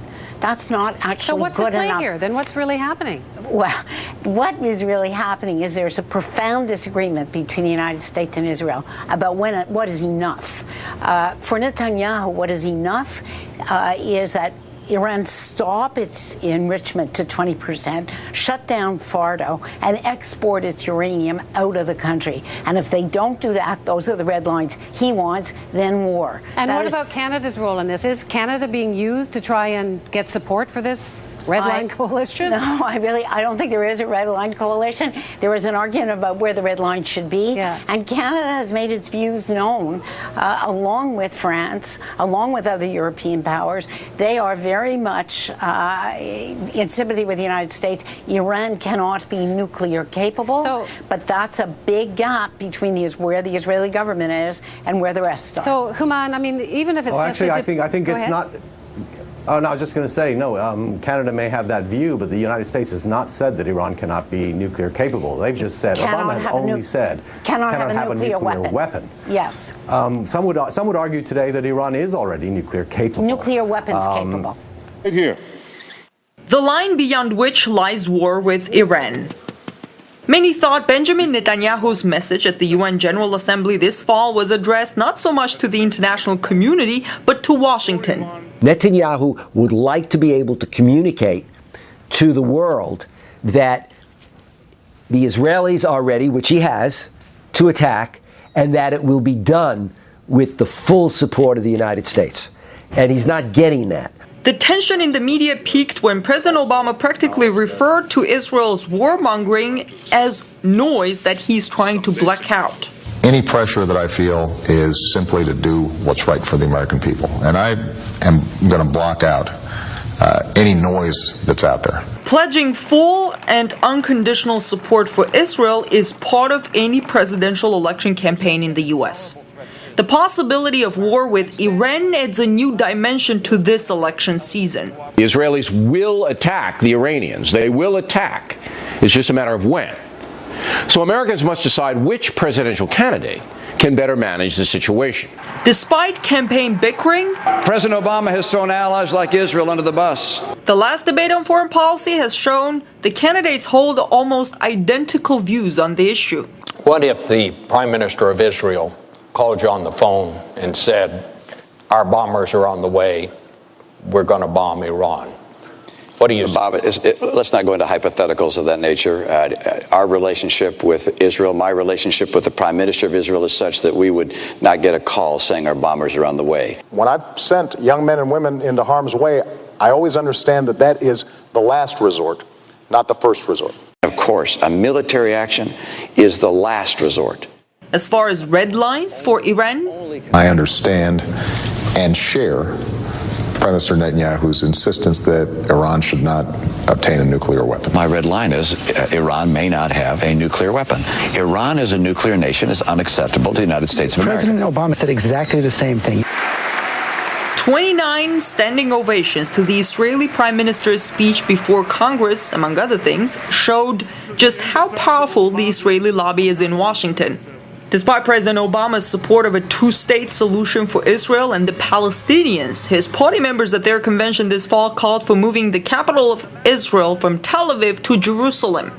It remains evident that there is no daylight between the two parties of Israel. Obama was the guy who gave the impression, with his Cairo speech and others, that he was willing to begin to renegotiate America's policy on Israel and Palestine. But in fact, when it came down to hard political realities, has backed off. But will he back off when Israel decides to attack Iran? You have psychopaths in charge. And that's all it is. These are crazy people. I mean, how successful do they have to be? Look at the great job, I mean, of success that they create to create more wars. How could people let them get away with this? I say that, of course, facetiously. It's been a disaster in Iraq. What did it cost? $1 trillion, 1 million people killed in Iraq, their country destroyed. Every day you pick the paper up, 8 killed, 20 killed, 30 killed, 100 killed. Then you look at what's going on. Oh, by the way, it was a good reason to have that war. You know, Saddam Hussein had weapons of mass destruction and ties to Al-Qaeda. They never existed, but who cares? And then, of course, there's the wonderful Afghan war, going on to be the longest war in American history. What's been accomplished there? Absolutely nothing, other than building up more hatred, killing a lot of people, and sacrificing the lives of our troops. Great. What are they showing now? 1 out of 2 American troops coming back either have a mental or a physical disability. So now they're going to start new ones. The United States has opened up, they have AFRICOM now in 35 African countries. The French have invaded Mali. They can't get over that trip, them French, you know? They can't get over the old French Sudan. Yeah, they had it only about, from 1896 to 1960. Oh, it couldn't be because of the uranium right next door in Niger that the Chinese and the people from India are going in and making deals with the dirt-poor Niger government to get their extraction of uranium out. Oh, it couldn't be because France has 75% of its energy coming from nuclear power, and now the people that own those natural resources want them for themselves. Could you imagine that? That's a good reason to bomb a country. And they could see the United States is opening up now fields in Africa to put drones in for more surveillance. And then you read the news coming out from the so-called terrorists to say, hey, there's going to be payback down the line. And we're warning you, it's going to hit France, it's going to hit the U.S., and other NATO countries that are supporting the interventions and occupations. And then, as I mentioned, look what's going on in Libya. Oh, I forgot to mention that brilliant strategic move by the U.S. military and the psychopaths in chief. You saw that wonderful clip of Hillary Clinton laughing. We came, he saw he died when she found out that Gaddafi was killed. I mean, my God, what kind of behavior is that? That's a human being? Boy, she makes the witches of Macbeth look tame. And so look at the job they did over in Libya, and look how it's all spilling over North Africa. Israel has the supreme right to defend itself, and every politician's repeating the same line. The United States Senate and the House voted unanimously in support of Israel in their massive attack on the Palestinians. Let's get this straight. I'm tired of hearing about these little bottle rockets that are going in there from the Palestinian side. Are they destabilizing things? Yes. But what has Israel done in the last year? Read back, review the trends journals, look at the map that we put up last week. They keep stealing Palestinian land and keep killing anybody from Hamas that they want. And then when Hamas strikes back with the only thing that they have, these little rockets that are about 1.5 feet taller than me and skinnier, Israel attacks with F-16s, with missiles, with gunboats shooting in there. Oh, and let's not forget this. Besides stealing the land, Gaza has been under siege by the Israelis for years. The place is a slum.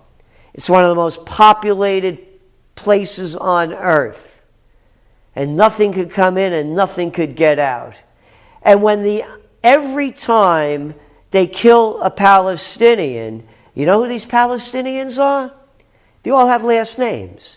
They're Palestinian militants. They're all from the same family, the militant family. How about resistance fighters? What gives Israel this right other than the United States and the Congress and the Senate? And I'm sick and tired of saying U.S. supports Israel. I'm a member of U.S. I pay my taxes. I don't support this. I don't support murder, whether it's in my country or anybody else's. And this is murder in the first degree.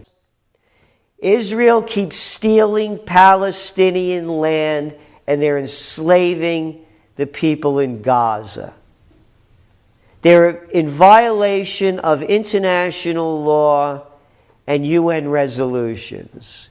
The only time when the United States or the rest of the crony allies out there scream about breaking UN resolutions and then pummeling the hell out of them like they did to Gaddafi is when it's in their best interest. But Israel could do no wrong. And as I said, save your letters, complaints, cancel your subscription to the Trends Journal if you're Jewish and don't like what I have to say. This is not an attack on the Jewish people, any more than my criticism of the United States is an attack on the American people. It's an attack on the leadership of psychopaths and sociopaths that are ruling both countries.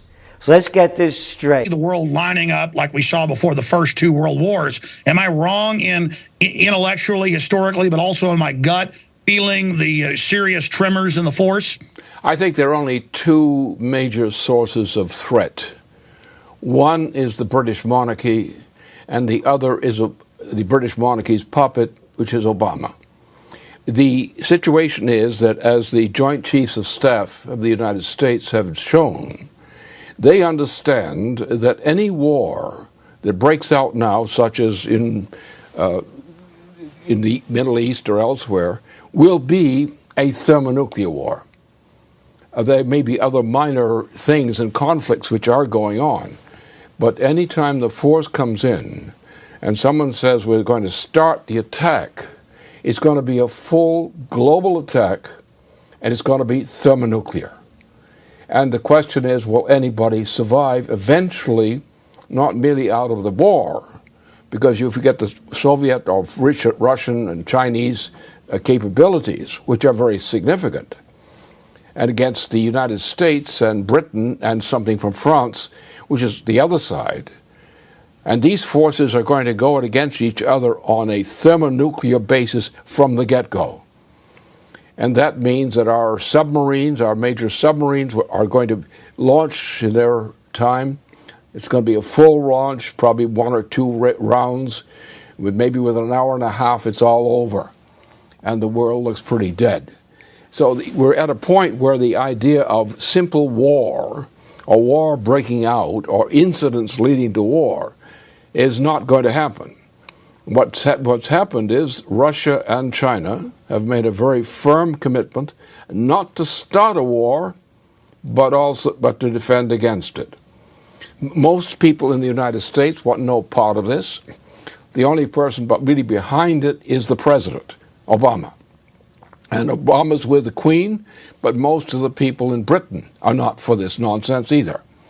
So we're on the verge of the worst kind of warfare one could imagine, which would break out very suddenly, with very little warning on any part. Certain services, such as the U.S. services, would understand and know this is going on immediately.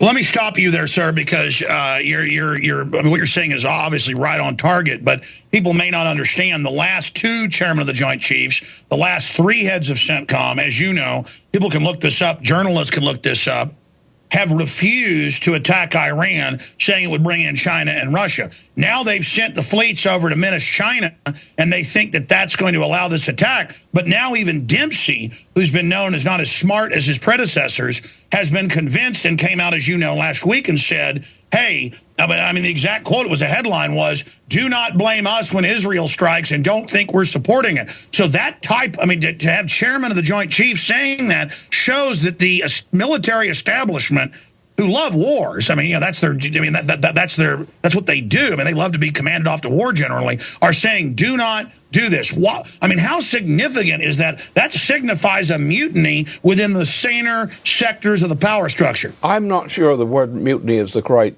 term. The point is, because nothing that the Joint Chiefs and others are doing to that effect is a violation of anything on their part. Sure. I mean, that's the wrong term. It's a sanity call. What would you call it then? The point is you've got to throw this president out of office.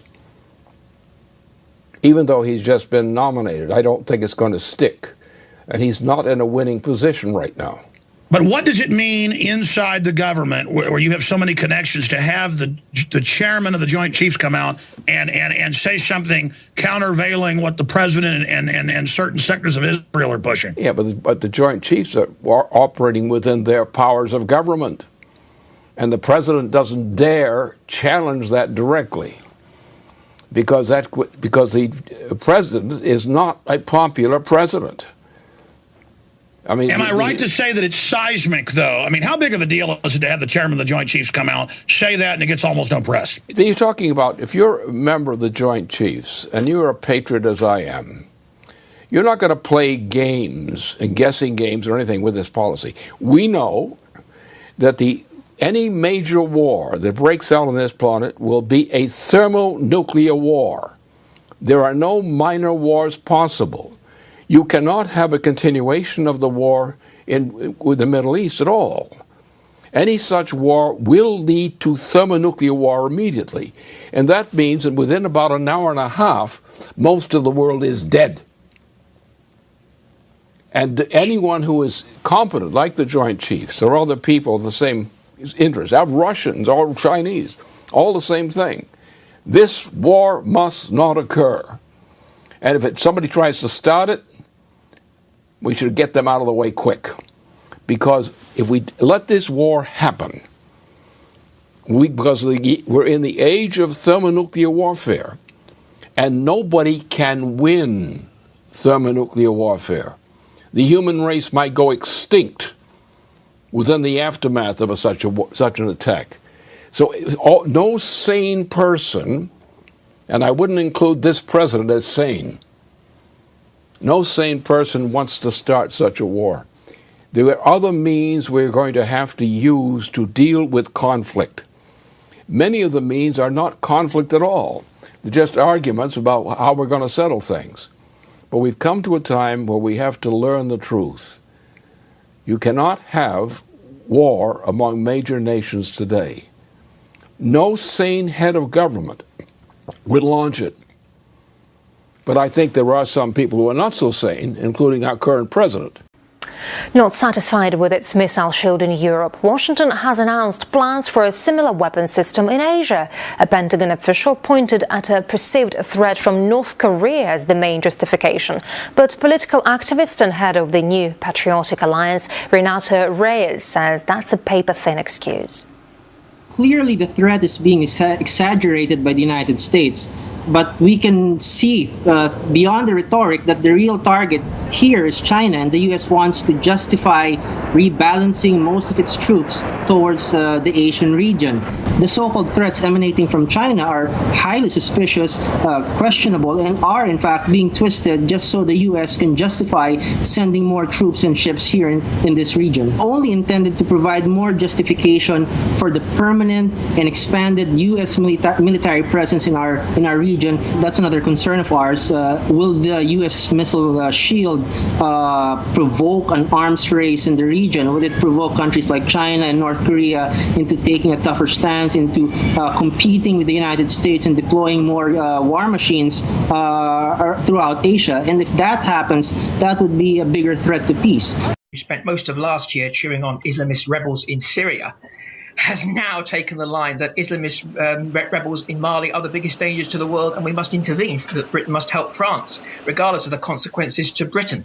And I think it's a very misguided policy. Unfortunately, the political elite in Britain seem to be all behind his policy, which is very disturbing. But I think the public, speaking for the public, I think we're very concerned about what's going on. Okay, well, let's break down why it's going on. What's in this for the UK? What is London looking to gain from this support for France? Well, it's very interesting, isn't it? Because if we think back to 2011, it was David Cameron and William Hague, people like this, who were the loudest and most aggressive cheerleaders for the deposing of Colonel Gaddafi, who was the biggest bulwark against al-Qaeda in northern Africa. And now the very same people, Cameron and Hague, are the ones saying we've got to get involved in the Mali operation to put down al-Qaeda groups there. And so there's a real inconsistency here, a real hypocrisy. You know, why, if fighting al-Qaeda in Africa is that the biggest task, why did we play such an active role in toppling the one leader in northern Africa who actually was a bulwark against al-Qaeda? And sort of what's in it for Britain? I think that what's happening, Anissa, is that this al-Qaeda threat is being used as a smokescreen for the recolonization of northern Africa by NATO forces, by France, Britain and the US. Do you think that's why we're seeing the ignoring of the rise of al-Qaeda per se in Syria? Absolutely, because of course it's one of the biggest myths in international relations is that the Western powers are implacably opposed to al-Qaeda over the last 20, 30 years. They're not. What they will use the al-Qaeda threat in some circumstances to intervene and invade certain countries like Afghanistan, but elsewhere they will actually back al-Qaeda militants to actually topple secular regimes like the one in Syria and in Libya. And so it's a Frankenstein's monster, and of course it all dates back to Afghanistan in the 1980s. And al-Qaeda and radical Islamic groups were used by the West to help topple the Red Army from Afghanistan, to help sort of defeat the Red Army in Afghanistan. And that's all part of the policy, I think. Now, you've mentioned that you think that this is all part of a bigger picture about the recolonization of Africa. How far do you think the British involvement will go in terms of Mali, as we're seeing so far? Well, I fear we're going to be dragged more and more into it, because last week David Cameron was telling us that we just cannot allow Islamists to take power in Mali. And he can't sort of back down a few days later and say, well, it doesn't really matter if Islamists take power in Mali. So he sort of talked himself into a corner on this one by bigging up the situation there. So I very much fear, I mean, the neocons haven't got their war against Syria, their direct intervention against Syria. So now it seems as if we all sort of got to sort of support this intervention against Mali. And it's interesting, they're kind of slowly moving from North Africa to West Africa, I think it's fair to say. Just briefly, Africa, of course, has untapped natural resources. There's no secret there. Which countries appear most interested, do you think, in securing those possible resources, expanding their interests? And do you think we could see any possible conflict of interest between Western countries? Very possibly, because I think obviously France, from Monsieur Hollande's point of view, the economy is a very bad state in France, and I think he's hoping that a successful intervention in Mali will boost his popularity ratings back home. It's always been well documented, the uranium issue and how France needs uranium there, and Malawi is a big producer of uranium, so there are resources there. So I think France is very clear economic reasons, and I think economic reasons are behind every single Western intervention over the last 30 years. If we look back at Yugoslavia, the attack on Yugoslavia, the attacks on Syria, the Libyan war, all these were dressed up as humanitarian interventions, but they're not. They're economic interventions, and the West wants resources. The West wants to get control of resources in this region, and I think NATO is going to relocate to North Africa. I think that's clearly what this is all about. The al-Qaeda threat is being bigged up in order that when NATO leaves Afghanistan, it will relocate to North Africa.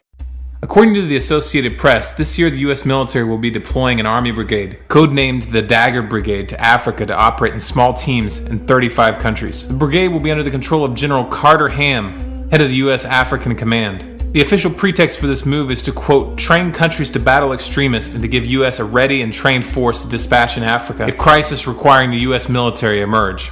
According to General Ham, mobilizing these forces for active combat would only require an order from Defense Secretary Leon Panetta. This announcement came as France began bombing missions in Mali earlier this year, followed by the deployment of ground troops, again under the pretext of fighting Islamic terrorism. It's important to note here that the government that France is backing was just recently established by the military in Mali, after a military coup which toppled the democratically elected government. The army, which has been accused of engaging in torture and sexual abuse of detainees, still retains real power. According to U.S. Defense Secretary Leon Panetta, the U.S. has been providing intelligence gathering assistance to the French in Mali. UK Special Forces are also involved in the operation. The grand irony here is that on one hand, NATO forces are taking military action against Islamic rebels. On the other hand, they are funding them and arming them in neighboring countries. In Syria, for example, France has openly supported the Syrian rebels in their attempts to destabilize the Syrian government, and has even offered to send the rebels anti-aircraft and heavy artillery. This in spite of German intelligence reports which have revealed that foreign al-Qaeda extremists have been behind a number of recent atrocities in Syria. These aren't just similar insurgents that are being funded in one country and battled in another. In many cases, they are the very same fighters. Russia's Foreign Minister Sergei Lavrov was recently quoted as saying, "In Mali, France is fighting against those it armed in Libya against Gaddafi's regime, in violation of the UN Security Council arms embargo." To complicate matters, on January 30th, Israel bombed targets in Syria, under the pretext that Syria was sending weapons to its ally Hezbollah in neighboring Lebanon. In spite of this act of overt war, the Syrian government has not retaliated. They understand that any retaliation would be used by NATO to provide the justification for a full-scale invasion. Through all of this, Russia has continued providing weapons to the Syrian government and has made moves to counter the NATO missile defense shield outpost that was recently established in East Anatolia, Turkey, by building an array of anti-aircraft missiles pointed at Turkey. All of this would seem contradictory and absurd if we take NATO's official explanation at face value, but it makes perfect sense if you understand what's really at stake here. NATO is both funding and attacking Islamic extremists because the instability which results provides the pretext for a military presence. NATO's growing military presence in Africa and in the Middle East only makes sense when viewed as strategic positioning in the build-up to a much larger global conflict. In World War II, Africa, the Middle East, and the Caucasus region were key pivot points which both sides fought to control. Rich in oil, gold, and other key industrial resources, military domination in these areas was a determining factor in the outcome of the conflict. Hitler's invasion of Russia, for example, was driven by his desire to control the vast oil fields of the Caucasus region, the area between the Caspian and Black Seas, which includes Iran and Azerbaijan. Not surprisingly, this region was also highlighted in Zygmunt Brzezinski's book The Grand Chessboard, which outlined the key regions which must be controlled in order to ensure continued U.S. dominance. Israel and NATO's current attacks in Syria, combined with U.S. sanctions on Iran which are openly geared towards destroying the Iranian economy, are part of a long-term policy of provocation. But what's really at stake in this provocation? Perhaps we should consider this statement by Major General Zhang Zhaozhong, who declared in late 2011 that, quote, "China will not hesitate to protect Iran even with a third world war." Russia has issued numerous warnings of a similar nature, though the wording is slightly less direct. We have a president that's signing executive orders like the King of England signs edicts during the revolution. And you don't like Fat Boy. And you want to see the war that I'm talking about? And that's the top trend for this one coming up. French hostage and 2 soldiers die in Somali rescue effort. Oh my God, a Somali rescue effort. Who could these guys be? Oh, I'll tell you who they were. A French intelligence officer was assassinated by his Islamic captors. Assassinated by his Islamic captors. What the hell is this guy doing there? Oh, don't raise your voice. They could do anything that they want. They're the French. They're the Americans. Oh, the Americans helped on this. Oh, yeah, the soldiers got killed. The guy that they were trying to rescue got killed, and they killed a lot of other people in the meantime. You have no business being there. You have no business being in Somalia. Hey, but Somalia's not enough? How about French airstrikes in Mali? Da-da-da-da! Oh, Mali, yeah, you know that place that the French, they love the word. They call it a colony. Oh, a colony. Oh, nice little colony. Yeah, colony. Yeah, they had it as a colony from 1892 to 1960. And now the place is up for grabs because of the breakup of Libya. That's right. They got all the arms over there, and now they're trying to overthrow the government. Yeah, that great humanitarian mission. And what is France doing? Airstrikes. They're killing innocent people. They want their colony back. They're doing deals all over the place over there. This is all about business. And talking about business, China, hey, they're the ones that do the best business in the world. Business is their game. Of a scale of 0 to 500, Beijing's air quality tops crazy bad at 755. They're killing everybody over there. Hey, it creates jobs. So what? That you have zillions of automobiles, you have burning coal, you got factories ringing the joint, and it's not only in Beijing. There's air pollution everywhere. That's all right. The poisons go into your lungs, the mercury, then it goes into your blood system, and then it kills you. And it makes room for more people to create new jobs. The weather's patterns are changing. You can't throw shit up in the air like this and not expect it to do anything. And I don't want to hear those emails either that you got the formula down and it's because of this star in that galaxy. Forecast is grist for grains. Corn wheat futures jump as USDA projects supplies will dwindle by summer. All right? I'm talking about China. Today's Wall Street Journal. Neighbors grow more weary of China. That's right. War. War is on the horizon. Russian lawmakers undertake quest to scrub civic life of foreign influence. Mr. Putin has made patriotism a central theme in his third presidential term. And the U.S. Foreign Deputy said strengthening Russia's sovereignty is now the Duma's, quote, most important direction. Then you pick up another article, Russia upgrading, strengthening military. Okay?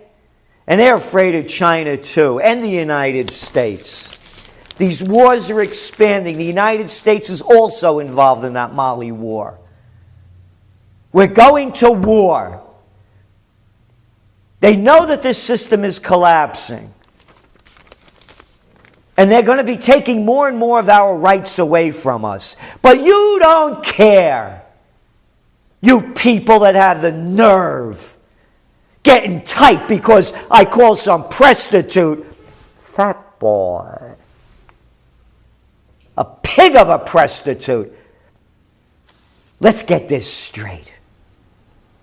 Gun control's not going to solve the problem. Here, yesterday's New York Times. 50-year term for burning woman to death in elevator.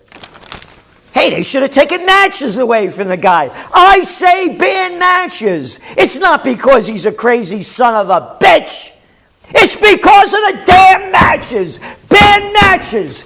Oh, I know what we'll do. Instead of having a book of matches, we'll only have one match in a book. That's right. And no boxes of matches. That's right. Ask Fat Boy. That's not enough. After deadly fire, a man is charged with murder. The police charged a 45-year-old man with murder, arson, and attempted assault on Friday after a fire in Manhattan that left one person dead and several others injured. This man, the man, Wee Chu Wu, started the fire inside a 5-story apartment building after getting into a fight with the mother of his child, who lives in the second floor of the building. It's matches, damn it! Ban the damn matches! Then people don't need boxes of matches.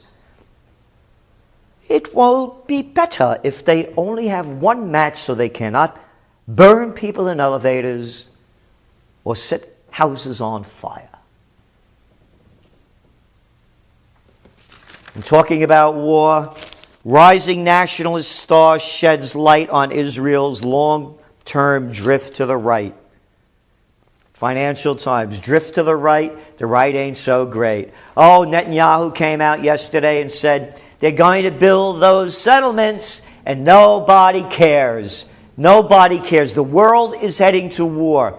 And unless people push for peace, that's where we're going.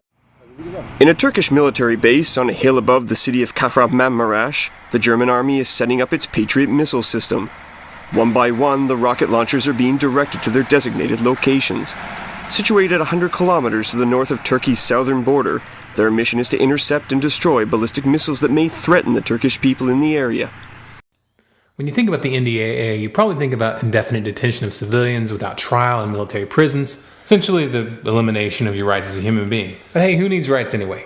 Believe it or not, though, that's not the most scary thing in this document. Section 1063 of the National Defense Authorization Act of 2013 is titled, Report on the Capability of Conventional and Nuclear Forces Against Certain Tunnel Sites. This section directs the commander of the U.S. Strategic Command to prepare a report assessing the capability of the U.S. military to destroy a network of tunnels in China and the, quote, known hardened and deeply buried sites of foreign nations using conventional or nuclear forces. And what's important to realize here is that releasing such a statement publicly in a document that can easily be downloaded by China and other governments, this has to be interpreted as a provocation.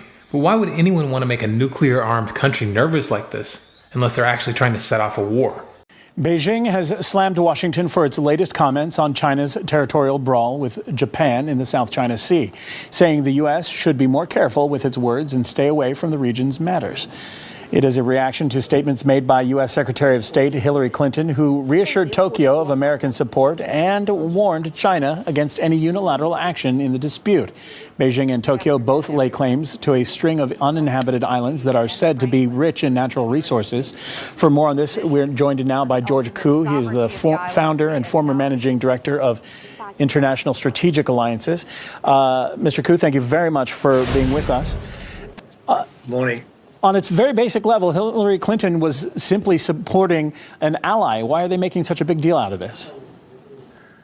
Well, historically, there's no tenuous basis for Japan to lay claim to the ownership of these islands. And the U.S. played a huge complicit part in creating this debacle to begin with. You know, after the World War II, the terms of unconditional surrender specifically excluded any of the offshore islands as being part of Japan, but somehow the terms of surrender were changed during the peace treaty written by in San Francisco. The Chinese had no part in the forming of that treaty, and then for whatever reason in the 71-72 timeframe, the U.S. turn over, quote unquote, administrative control of the islands to Japan. And that was without any consent from China or Taiwan or the other parties concerned.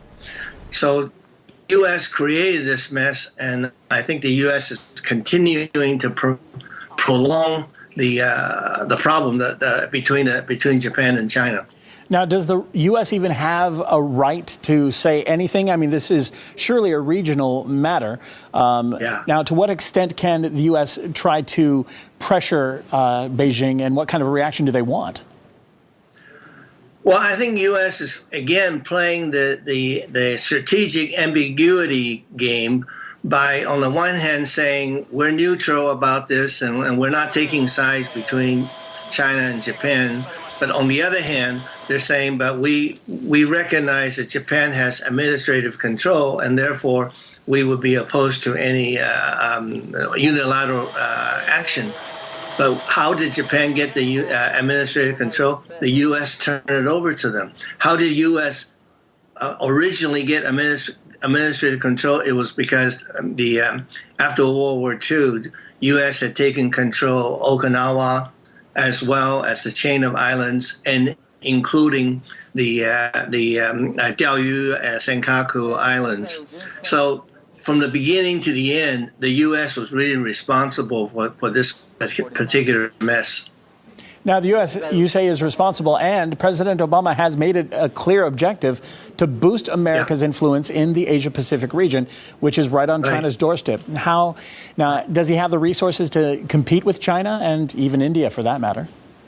Yeah. Well, I think the U.S. has this role of being the policeman around the world and spreading the military forces all around the world. Now, can they afford it?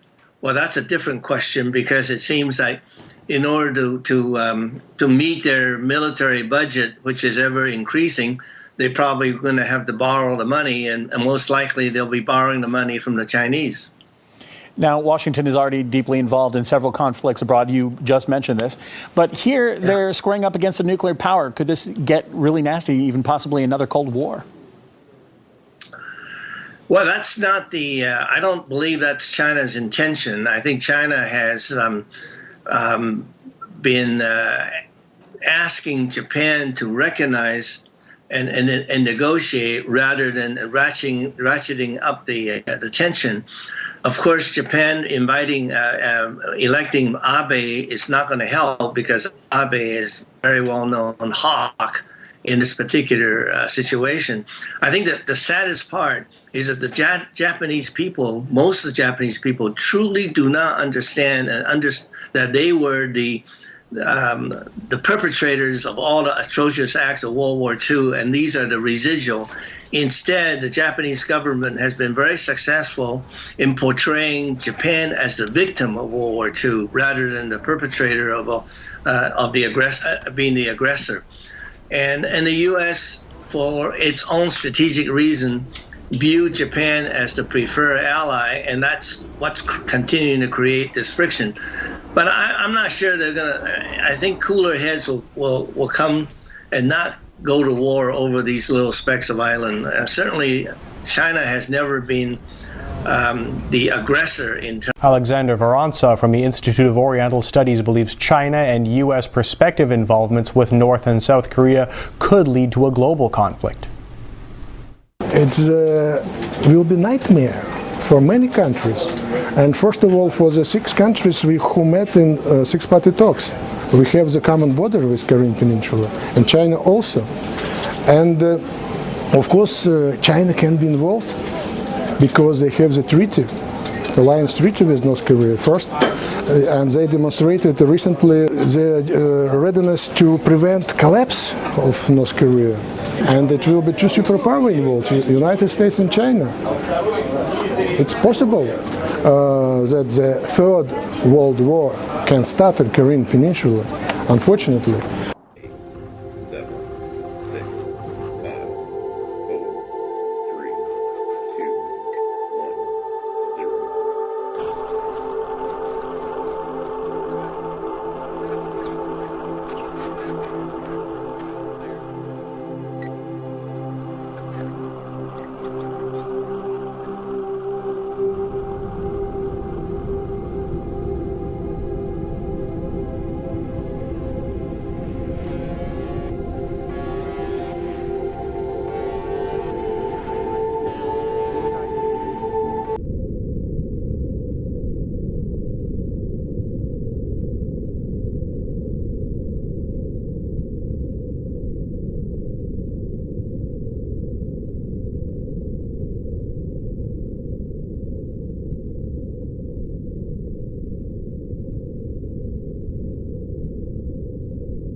That goes off in full in the first shot.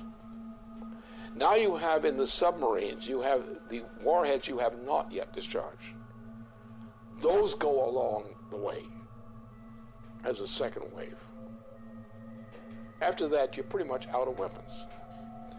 After which, most everybody is dead. Most logistical systems are dead, non-functional.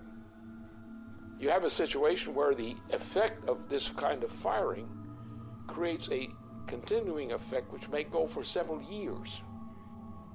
Now, instead of having one bomb, which is it's a nuclear super bomb with thermonuclear implications. Now, imagine you have the same kind of thing or less, and you have not one big bomb.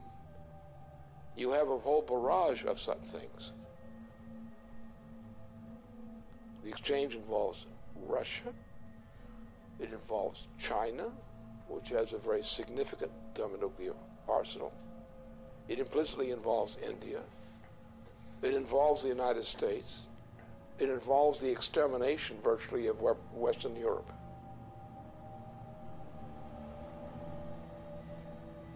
And this is what Obama represents. It's what he's intended.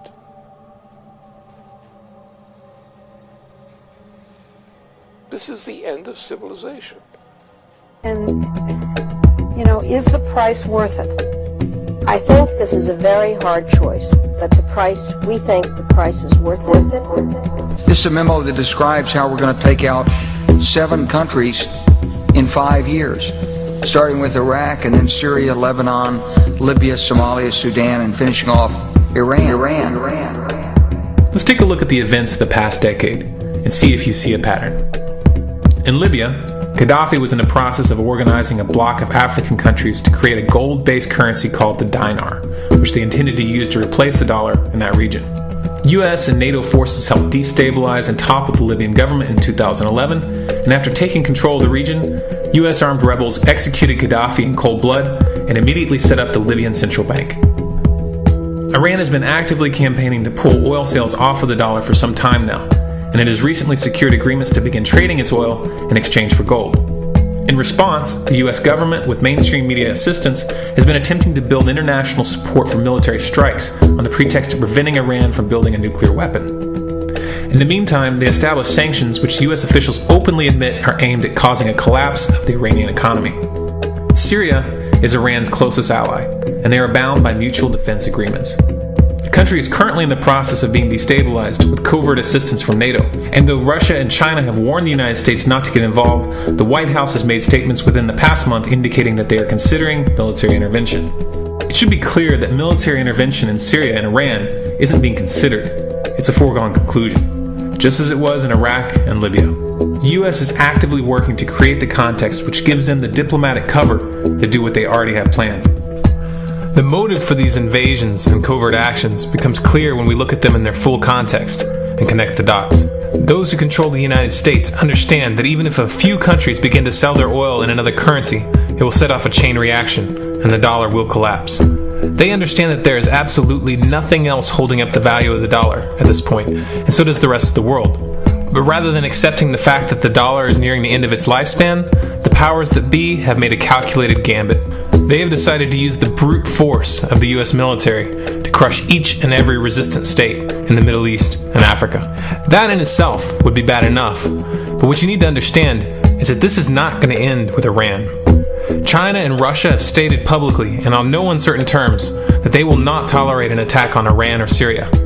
Iran is one of their key allies, one of the last independent oil producers in the region, and they understand that if Iran falls, then they will have no way to escape the dollar without going to war. And yet the United States is pushing forward in spite of the warnings.